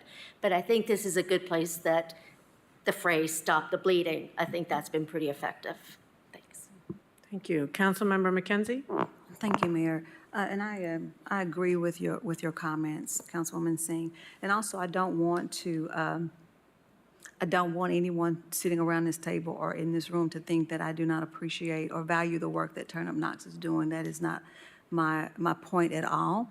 I also just want us to make sure that we recognize, as Councilwoman just Singh mentioned, that we have other partners that are also in this lane, that have been in this lane. And I think you guys have collaborated, and some of those folks have worked with you all. And this is a joint effort. What I think differentiates Turn Up Knox is that there is the opportunity that you have to resources as far as collaboration with the police department and other entities, with the violence reduction leadership team, which to me is invaluable. And so I want you guys to know that I do very much appreciate the work that you do. I'm in the community as well, and so I know what you do, I hear what you do, I see what you do. And so pray for you all as well as the other people who are out on the front line that are doing the work as well. And so I just wanted to put that out there. Thank you. Thank you. Councilmember Thomas. Yes, I just wanted to mention also the cost of gun violence. And, you know, we're having to pay substantial money. I think it's well justified. The cost of gun violence without doing anything, according to some figures, is $1.5 million per homicide, $700,000 per non-fatal shootings.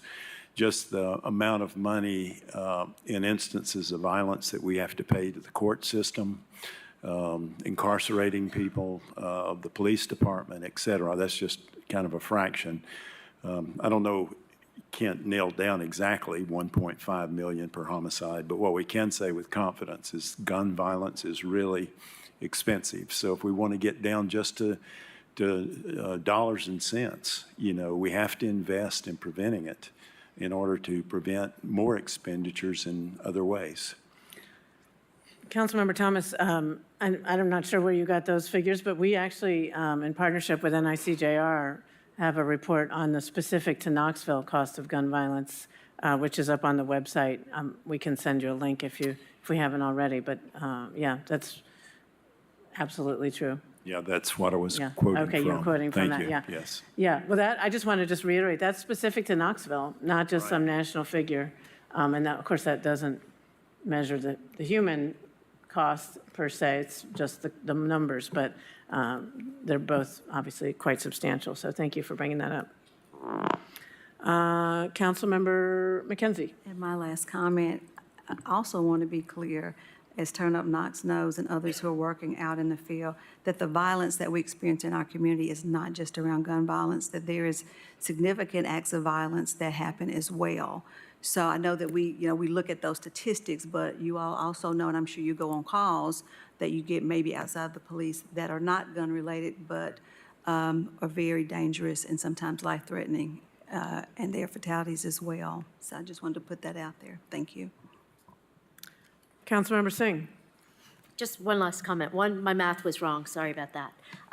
But also, I've seen the monthly violence leadership meetings. I'm not calling it the right thing, but you guys are always present there and you always do a report on your programming. It would be helpful if all the other council members that don't make it to that meeting could get that information. Absolutely. Are we invited? It's open to the public. It's open to the public, yeah. Any other questions or comments? Seeing none, all those in favor, please say aye. Aye. Any opposed? Motion carries 7-1.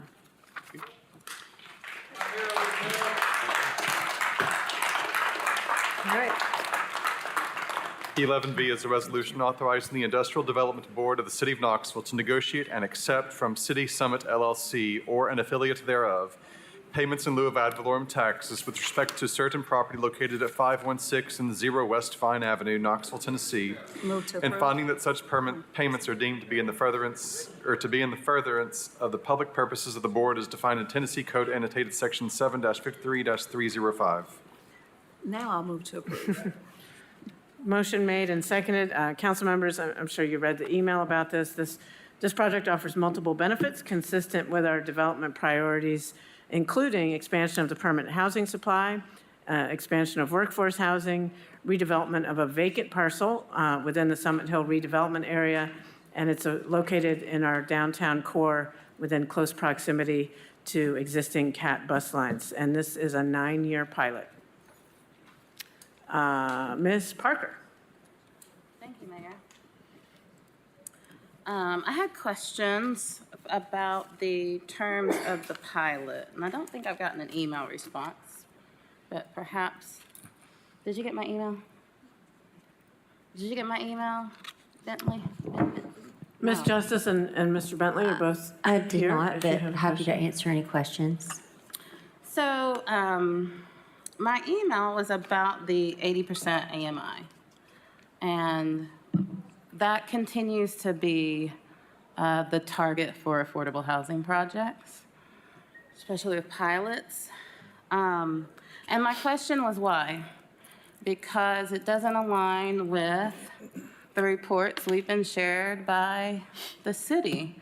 If we look at that income bracket, that's an income bracket where there isn't a negative supply of housing. There's still a lot of pressure at that price point.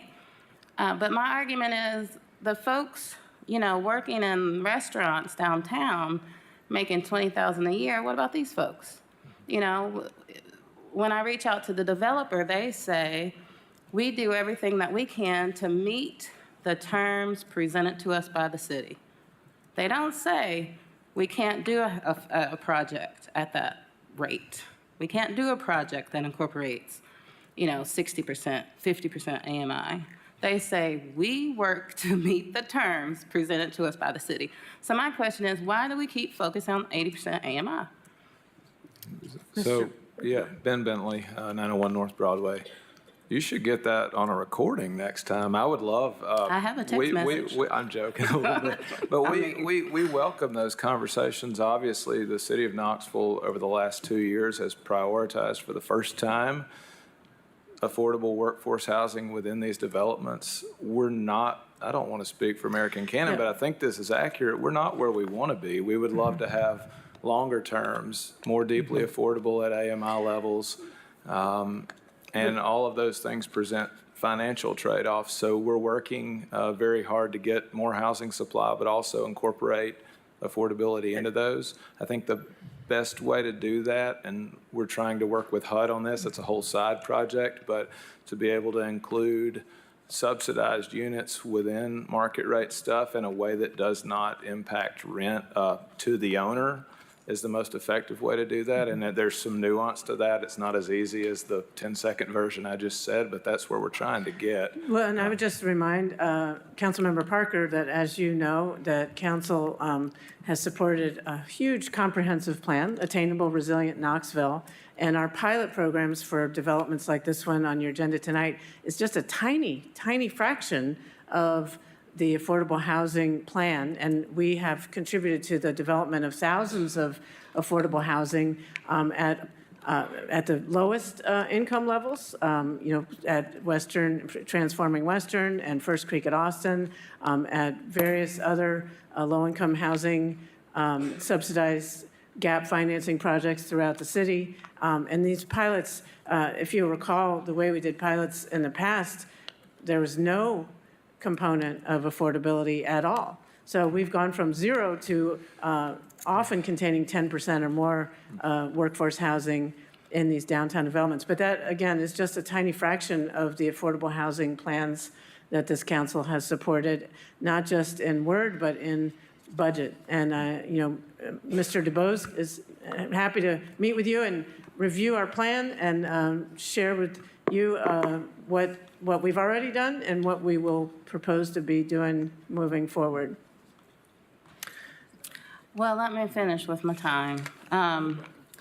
So my preference would be at this point where we see the numbers, because if you look at this income bracket, it's like there's a surplus of 7,000 units. And if you look at, 20 per thousand and below, there's a shortage of 5,000 units.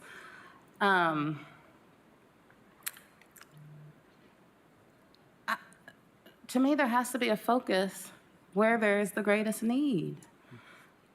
I understand that the city has this plan of releasing the pressure on that, on certain income brackets, but that doesn't create housing for those at the lowest end. Freeing up housing. Thank you. That's 5 minutes. At that level doesn't free up housing. Vice Mayor Smith? Thank you, Mayor. There seems, Deputy Justice and Mr. Bentley, there seems to be a focus on the 10% mark of affordable units as part of the overall unit mix. Is that just the sweet spot of affordability, trade-off? Talk about why it's not 5% more often or 20% more often? So once again, economically, and I mentioned AMI and the duration of the affordability period, but you raise a great point there. There's a third ingredient to that. So all of these things that you do ultimately affect the pro forma and the likelihood of the project happening. So there's no secret recipe, but we want to expand all of those ingredients to the extent possible. 10% is kind of a starting point, but I think we would love to be at 20% in a couple of years. Joe Petrie, you need to, cover your ears back there, but that's just something we would like to see. The other thing, I just want to build on the mayor's point, if I can. I think if we think about, we pan back, there's actually more LIHTC pilot units than any, it doesn't even approach the market rate stuff we're doing in terms of volume. There's a lot more. So 4,081, the data man right there. So we have, you can go up and down. We talked about Magnolia the other night. You can go to, Burlington Commons. You can go to the Ammons. You can go to First Creek at Austin, the Vista. Mr. Belli, could you just refresh our memories on what LIHTC stands for and how that automatically gets, who it's for and how we help with it? So low-income housing tax credit program is the main way that we develop affordable housing, really in our country, new affordable housing. It typically serves 60% of area median income and below, but we really prioritize project-based vouchers within those, which can serve anyone. It's a subsidized housing unit within the affordable housing. So we really are looking at being able to serve extremely low income through most of those LIHTC pilot deals, all the way up to 80% of area median income, which would be about $70,000 for a family of 4.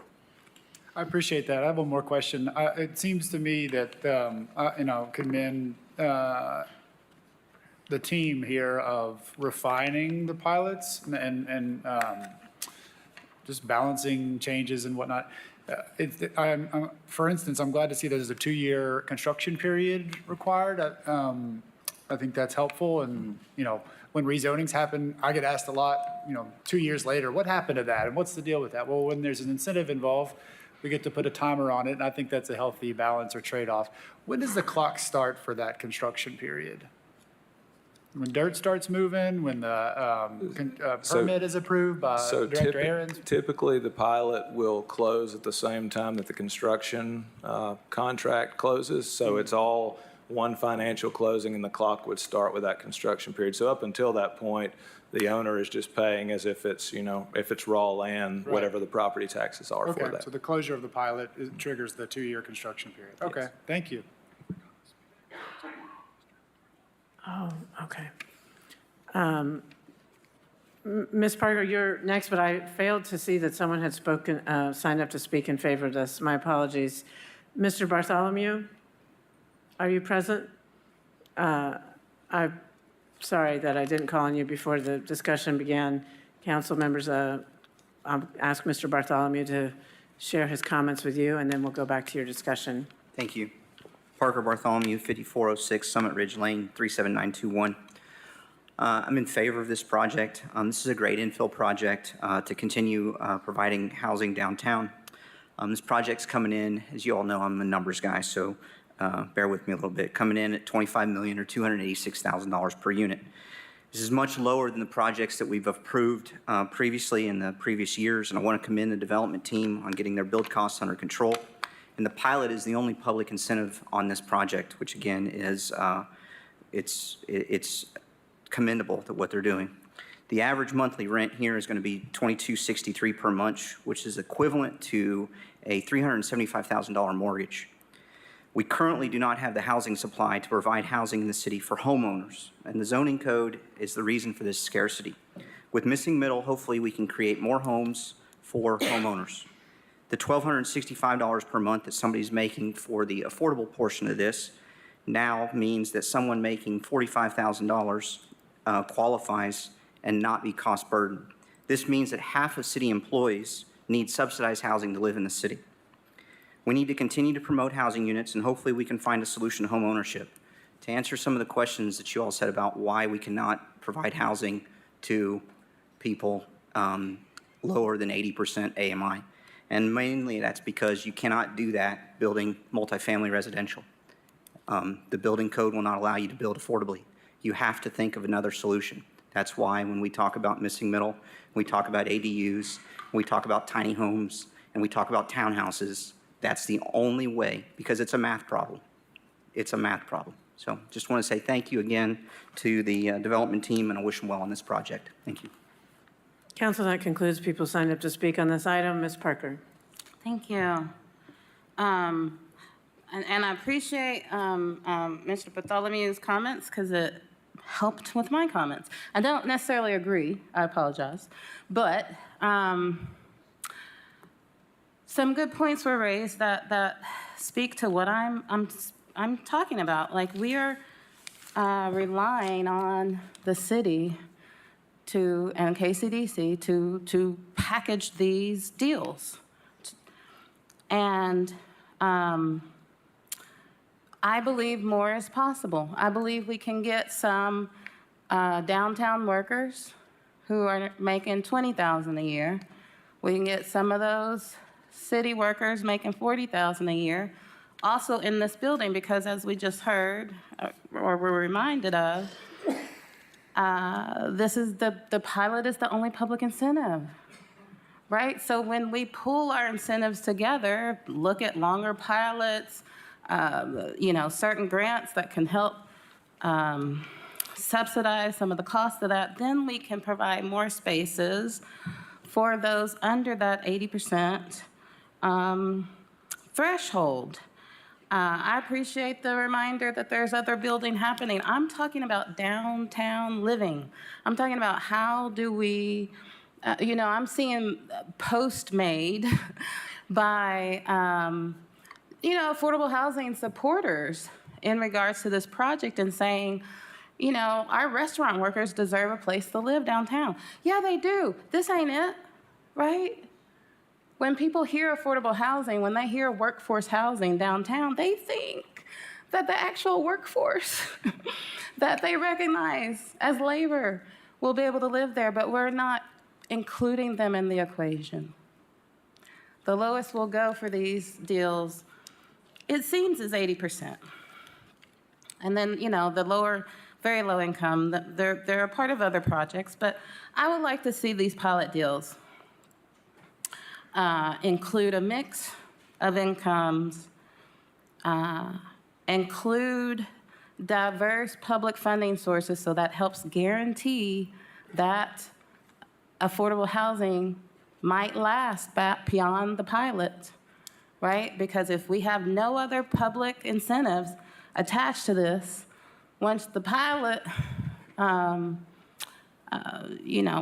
they could sell the property and pay off and not have a pilot. And then we have no we have no way of holding them to those affordable housing commitments. So I like the mix. I like the packages with the mix, because that guarantees us longer affordable housing. We can do multiple kinds of affordable housing. And it goes beyond just getting another piece of property on the tax rolls. And we will benefit from that down the road. But right now, we can use this tool to really address some city needs. So that's what I'm going to keep pushing for. I'm going to keep pushing for us to, I supported the 10% affordable housing as a part of a pilot when we began this, because we were in the midst of a crisis, growing inflation, loan rates were out the wall, construction costs were out the wazoo. Things shift and change, right? Loan rates have come down. We're not in the place we were 2 years ago. We should also shift our requirements for what it takes to get this incentive. Any further questions or comments? Councilmember Fugit. Thank you. Mr. Bentley, if you can come back, just, I think it bears saying, which we all know, but in this financing discussion, I think it bears repeating that the developer, regardless of our incentives or whatever we do, the project has to work financially in order for a financial institution to finance it. And, Yes. and so that is the biggest hurdle, the math part of it, because it has to go to the private sector to receive financing. And so the pilot is just kind of the last piece that puts that together so that something can be built. And I agree with Ms. Parker that it'd be nice to have more, but that would probably also reduce over time the scope of how many we can do, because the more different grants and incentives you put together in a project, the shorter the reach of all of the number of things you can do. And so I do think you can discuss that, but there's also the side of that. But in the end, nothing works if a bank won't finance it. That's right, and I think debt is maybe still the most difficult. There's a lot of difficulties related to development, but debt is hard right now. And most of the deals that we bring, the debt service coverage ratios are as tight as a bank would possibly finance. I know, Councilwoman Fugit, you've worked in that space before, so you're familiar, but that is the point of the pilot, is to make it underwritable from a lending institution perspective. And then I think we've, on top of that, tried to add the affordability where we can and make both work. Thank you. Thank you. Any further questions or discussion? Seeing none, all those in favor, please say aye. Aye. Any opposed? Motion carries 7-1. Next item, please. 11C is a resolution authorizing the mayor to execute an agreement with Design Innovation Architects Incorporated in an amount not to exceed $1,075,000 to provide administrative and technical services for engineering projects funded by the Tennessee Department of Environment and Conservation Non-Competitive American Rescue Plan Act grant. Motion made to approve and seconded. Councilmember Parker, did you want to speak to this item? Yes. Okay. We have a web page with some federal funding on it, but this TDEC ARPA funding, is that separate from what we've reported on the website? There's several different tranches of federal funding through ARPA, 2 tranches that came in consecutive years directly to the city. Others came to the state that we got through TDEC. That's ARPA dollars. I think it's noted on our page, but I'm not sure off the top of my head. Mr. Evans? The truth is, I hadn't looked at that page in quite a while, and but we got 2 tranches of 20 million each, roughly, in ARPA proper, and then, as you just said, we got another 20 million from the state in terms of what we call TDEC ARPA. And of course, the TDEC was specifically for stormwater. It couldn't be used for other things. So I did look on that website today, and I couldn't find it, and thought it would be good if we could add these projects to that page. Okay, we'll either find it or add it. Awesome. Any other questions or comments? Seeing none, all those in favor, please say aye. Any opposed? Motion carries. 11D is a resolution authorizing the mayor to execute an agreement with National Data and Surveying Services Incorporated to conduct a traffic sign inventory and assessment in an amount not to exceed $810,000. Motion made to approve. Is there a second? It has been seconded. Any questions or discussion? Councilmember Singh? Thank you, Mayor. Is this something we periodically do, or when is the last time we did a study like this, a survey? Mr. Claybo? That's Tom Claybo, Engineering Director. 2015 was the last assessment we did. This assessment it also includes kind of geolocating all the signs and then testing them as far as how they reflect at night. So it'll get us in compliance with the MUTC, the manual that controls what we do with signs. Okay, any other questions? Seeing none, all those in favor, please say aye. Any opposed? Motion carries. 11E is a resolution authorizing the mayor to enter into an agreement with the State of Tennessee Department of Transportation for the Fort Sanders Neighborhood and Tyson Park Connection Project for an estimated project cost of $6,695,000, with TDOT funding $5,356,000 and the city funding $1,339,000. Motion made to approve and seconded. Any questions or discussion?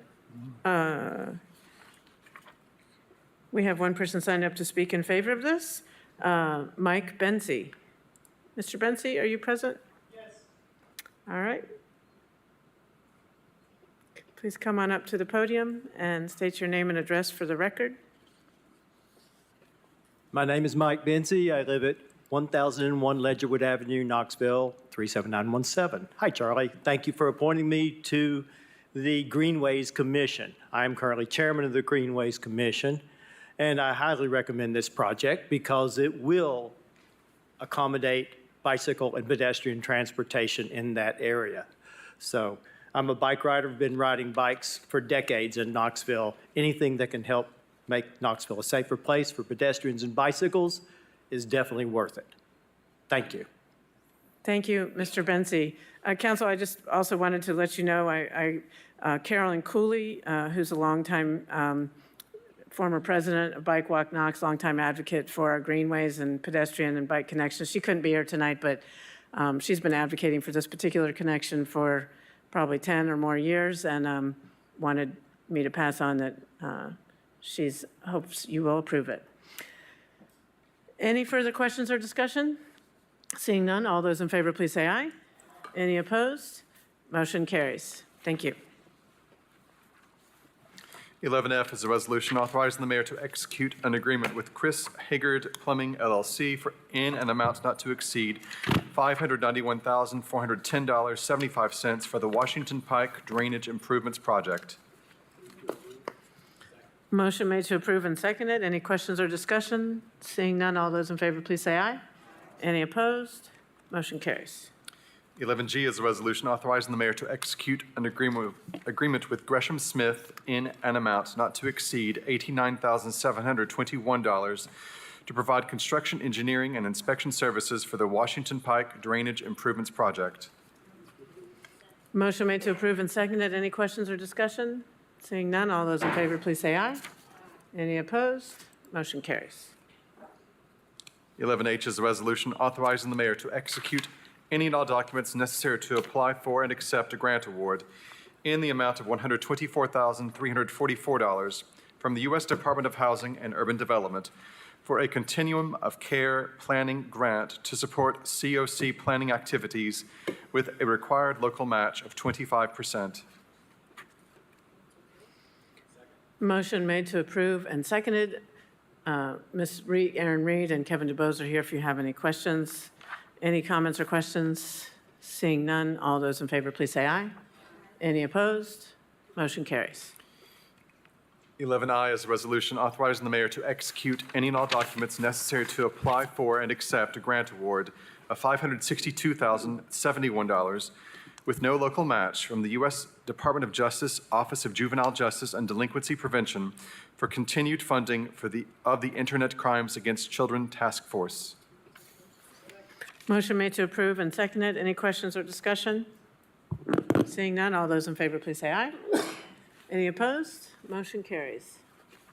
11J is a resolution authorizing the mayor to execute any and all documents necessary to apply for and accept a grant from the State of Tennessee Highway Safety Office in the amount of $35,000 with no required local match to provide overtime funding for pedestrian safety campaigns. Motion made to approve and seconded. Any questions or discussion? Councilmember Singh? Thank you. I know this is just a grant we're applying to, but it seems like the money going to the Zero Vision folks at the city might be the place for us to be doing pedestrian safety campaigns. Chief Noel, I think this is a grant we've applied for and received in the past, but I'm sure we're coordinating with Vision Zero. Can you answer the question, please? Sure. This is the third year we received this grant. This is a grant from the Highway Safety Commission, specifically involving law enforcement. So this is for education and pedestrian safety. So we use our police officers and our cadets to try to educate members of the public on how to be safe. We have yard signs, we have flyers we pass out. It's an education grant. It's not eligible for outside of law enforcement. It sounds like it's a grant that is only eligible for law enforcement. It would be nice if it went to Vision Zero in the city department, just to loosen up all of the work you guys have to do, alleviate some of it. But it is Sure, what but, it is. but it's, you know, a law enforcement officer has to be the one actually doing the work the way the program is written. Councilmember Parker? Thank you. I saw KPD was recruiting crossing guards for school crossing zones. And I didn't realize that KPD employed those individuals. I'm assuming this grant has nothing to do with that? That's correct. That's correct. Okay, so how is that funded just through KPD's general budget? It is. That's the school crossing guards. They make a small stipend to work at public schools in the city to help kids get across the street before school and after school. Are those full-time positions? No, they're not. Okay, thanks. Any further questions or comments? Seeing none, all those in favor, please say aye. Any opposed? Motion carries. 11K is a resolution authorizing the mayor to execute an agreement with Jowers Cleaning Service for janitorial services for various city community centers for an annual cost not to exceed $197,000. Motion made to approve and seconded. Any questions or discussion? Seeing none, all those in favor, please say aye. Any opposed? Motion carries. 12A is an ordinance to adopt the latest versions of the International Building Codes with amendments and deleting the existing related sections for buildings and building regulations codified at Chapter 6, Articles 6-1 through 6-107. Motion made to approve. Seconded. Any questions or discussion? Oh, I'm sorry. It's on the next page. On the next page. Okay, Mr. Bartholomew signed up to speak in opposition to this item. And Mr. Mullins is here to answer any questions council may have. Mr. Bartholomew, if you could come to the podium, state your name and address for the record, and you'll have up to 5 minutes to address council. Thank you. Parker Bartholomew, 5406 Summit Ridge Lane, 37921. New state laws are included in this, so I'm for some of this and against some of this. New state laws are Section 6.6. These will help us to build affordable housing on single stair. We're one of the first in the nation to adopt it. Allowing triplexes and quadplexes will help us on missing middle. As I illustrated, our build costs are out of control. The number one reason for this is our building and zoning codes. To say that we need to pass the 2024 codes to stay in compliance with the state law is just not accurate. I have an email from the Tennessee Department of Commerce and Insurance saying that the city will be in compliance with its current code until 2027. On page 515 of your packet, you can see where City Council has already lowered the seismic category, which has been the source of many code modification requests.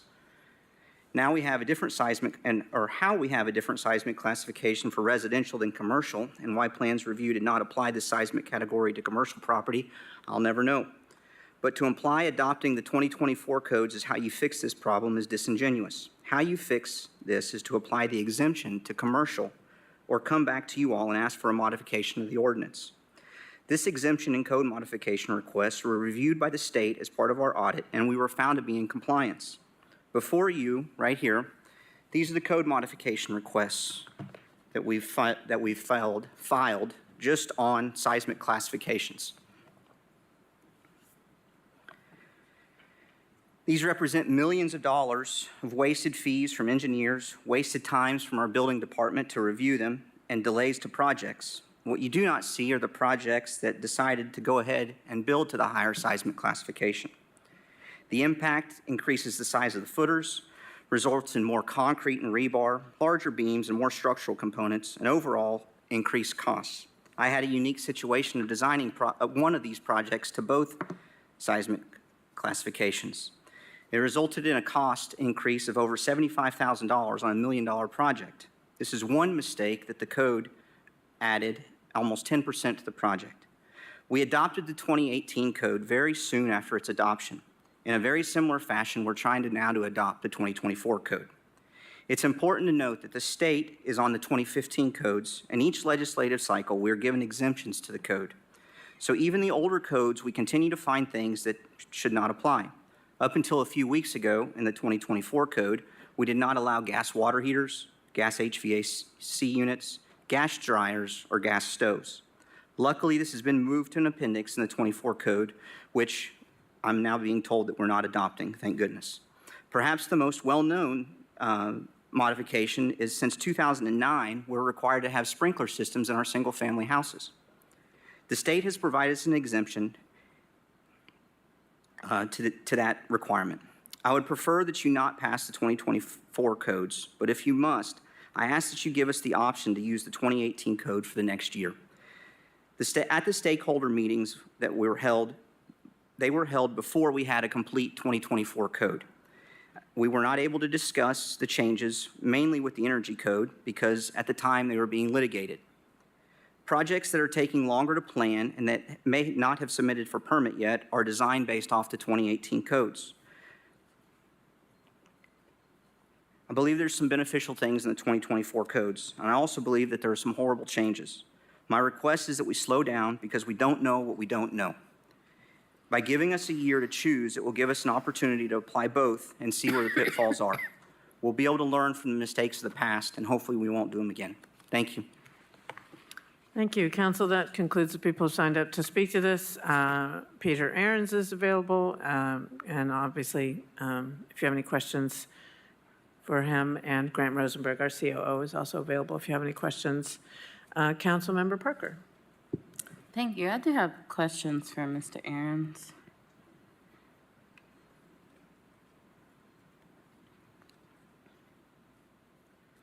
Hello. Hi there. So much has been happening with your department of things, late, right? and that does have an impact on the development community. Can you help us understand the timing of adopting these new regulations? Sure. So these regulations came out in the beginning of '24.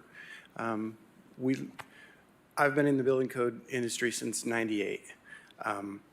My personal opinion is a 6-year cycle is good. The codes come out every 3 years, but if we adopt the current codes it's tough to keep track of projects. Contractors, developers are struggling to keep up. Waiting for a 9-year cycle, you've got products that are outdated. We're already dealing with in the HVAC industry where products are no longer available. And so people are asking, hey, can we use the new stuff that's not even in the 2018 code? And so we address those as needed. We were talking about a sweet spot earlier with Mr. Bentley. 6 years is from my experience, a pretty good sweet spot. I agree, I don't like to rush things. I don't want to adopt them as soon as they're out. That's why we bought the code books right as soon as they were available, and we've spent this year working through them. We put on 2 public meetings. We've gone out to, I think, 4 or 5 other interest groups, whether it's, I don't know what CSI stands for, Construction Specifications Institute. There was 60 or 70 architects, builders, contractors there. I'm really proud of our team. I think that we're doing a really good job of providing the information. We were always available after the public meetings for questions, comments. We're trying to be as transparent as we can. And again, I think we're doing a really good job. I hope you've seen the reports that we send out quarterly where construction continues to increase and we're hitting our benchmarks as far as getting the reviews done on time, and we continue to do those next day inspections. And so thank you for supporting our staffing needs. I think that I'm not sure what the issue is with adopting the 24 editions of the code. as Mr. Bartholomew said, we recognized the state had a couple of opportunities for local municipalities to adopt these abilities to build three dwelling and 4 dwelling structures, and also building up to 6 stories with a single exit. Those are big deals. They allow for middle housing. They allow for more affordable construction. And we sat down, my team, we sat down with ourselves and the fire department. We worked closely with Sonny Parton in the fire marshal's office, and we all agreed that this can maintain a level of safety that we're comfortable with. And so, Yeah, no, I appreciate that really thorough answer, and I think it helps to hear, what kind of timeline that you're on, that these are new regulations that come out every 3 years. We're not adopting them every 3 years, that you've taken this year after it was released to go through those new regulations thoroughly. I think that's all really helpful information for council. last year, so again, thank you, Mayor Concanon, for supporting our budgetary line item for training. We send folks local training. Well, let me back up. It's the International Code Council. They provide an annual training. It's called EduCode.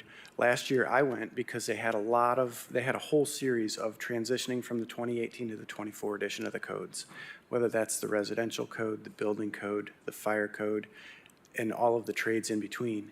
And so to me, that shows that we're not alone in going every 6 years, and we're kind of on the same cycle as a lot of other communities in the nation, going from the 18 to 24, for them to actually provide training specifically for that. And I'm out of time. I will say that I do appreciate updating codes as someone who is committed to wanting to have a more energy efficient community, and all of these things become improved as these codes get updated. But I will pause there because I'm out of time and let others speak. Okay, thank you. Any further questions or discussion?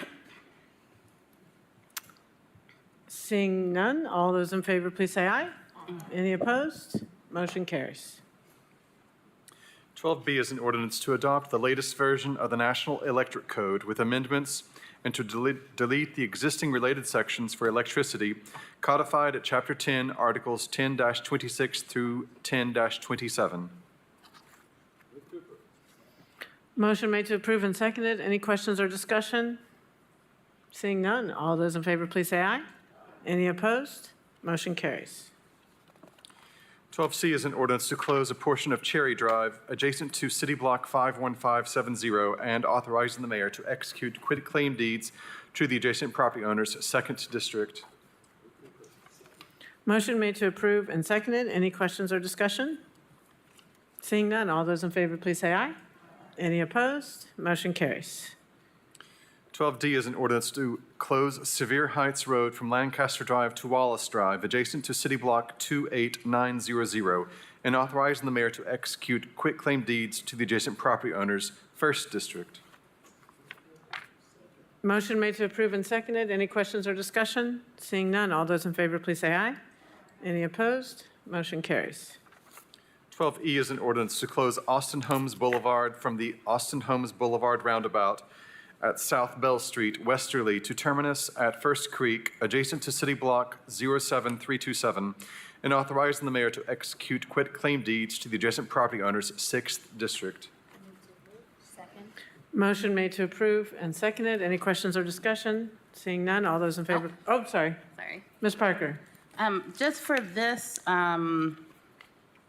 area, does it essentially create a one-way in, one-way out setup, or is Austin Holmes Boulevard shut down altogether? Mr. Bentley? So this is currently an unbuilt right-of-way. As we were originally master planning, we thought this was going to be where the road was going to be located. Through further planning, site planning, and also the acceptance of the Reconnecting Communities grant, which provided some funding to really vision the park in that area, that will not be the location of a drive. So this is really just a closure We opened and now we're closing. We made a mistake on the front end thinking that our planning was going to be this, and it's not. Oh, man, I wish I had a better sense of what we're talking about now. Yeah, so I thought we do you know where the roundabout is, right in the middle of the site? Okay, so there, if you look into the field there, there's nothing. It's just a field. That will become open space and some connectivity, but it's going to be a slightly different plan from what we had originally thought. Okay, so it's But not a current road. it's not a current road. Okay, thank Everything that's built out stays as it is. Okay, thank you. Thank you. Any further questions or discussion? Seeing none, all those in favor, please say aye. Any opposed? Motion carries. 12F is an ordinance to change the street name of a portion of Richard Street between Bernard Avenue and May Avenue to Vivid Lights Street, City of Knoxville applicant, 6th District. Motion made to approve and seconded. Any questions or discussion? I'm just curious as to what began that change. Yeah, the short answer is that when there's a break in the road, E911 likes to have a distinct name. But let's see, I think Director Amy Brooks can provide a little more detail. Ms. Brooks? Yes, Amy Brooks, Knoxville County Planning. Yes, this request came from the city's technical services because of that break that the mayor just mentioned. And so that's why the new name was suggested. Does that answer your question? It's like The name, so how we handle these is we do petition the existing property owners for name suggestions, but we also provide name suggestions. And so we allow them to select from up to 3 choices. And this was this name was suggested by a property owner. And so it was the one that was selected. Councilmember Parker? But they didn't share where the inspiration came from for the name? I don't know that off the top of my head. I could ask our addressing staff, but. Curious. Yeah, if you find out, let us know. Yes, I'll let you know. Any other questions or comments? Seeing none, all those in favor, please say aye. Any opposed? Motion carries. 12G is an ordinance. 12G is an ordinance to amend the Knoxville City Code Appendix B zoning code, Article 2.3 definitions, to add a contractor's or trade person's business to the definition of industrial craft, City of Knoxville applicant, all districts. Motion made to approve and seconded. Any questions or discussion? Seeing none, all those in favor, please say aye. Any opposed? Motion carries. 12H is an ordinance to change the base zoning classification of property located at 800, 818, 820, 900, 906, 910, and 912 Hollywood Road, and 4335, 4341, and 4345 Apex Drive from RN1 district to RN2 district, leaving all special purpose and overlay districts unchanged. Barnes Capital Management LLC, applicant, 6th District. Motion made to approve and seconded. Any questions or discussion? Seeing none, all those in favor, please say aye. Any opposed? Motion carries. 12I is an ordinance to change the base zoning classification of property located at 9721 Sherrill Boulevard from OP to CH1, leaving all special purpose and overlay districts unchanged. Jim Fritz, Apex Bank, applicant, 2nd District. Motion made to approve and seconded. Any questions or discussion? Seeing none, all those in favor, please say aye. Any opposed? Motion carries. 12J is an ordinance to change the base zoning classification of property located at 9905 Sherrill Boulevard from OP District to CH1 District, leaving all special purpose and overlay districts unchanged. Benjamin C. Mullins, applicant, 2nd District. Motion made to approve and seconded. Any questions or discussion? Seeing none, all those in favor, please say aye. Any opposed? Motion carries. 12K is an ordinance to change the base zoning classification of property located at 525 Portland Street and 0 Booth Street from IG District to IMU District. Joe E. Petrie, applicant, 6th District. Motion made to approve and seconded. Any questions or discussion? I do. Oh, Councilmember Fugit. Fugit. Yes, I'm thank you. not in my normal seat. Yes. Now I appreciate Ms. Ryder's issues with this seat.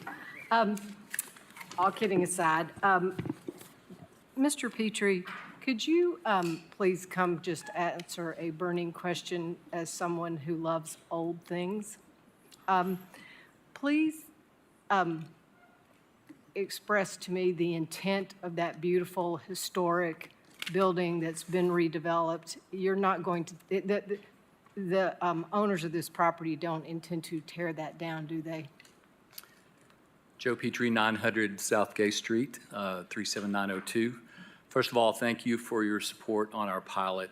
We could not have done this project without it, so we will actually proceed tomorrow. But to answer your question, Councilwoman, no, we represent a purchaser, and the property is for sale, has been for some time, and there is no intent to tear it down. It would only be a use of the property, a reuse of the property, an enhancement of the property, and potentially an addition to it. So yes, I have done much historic rehab.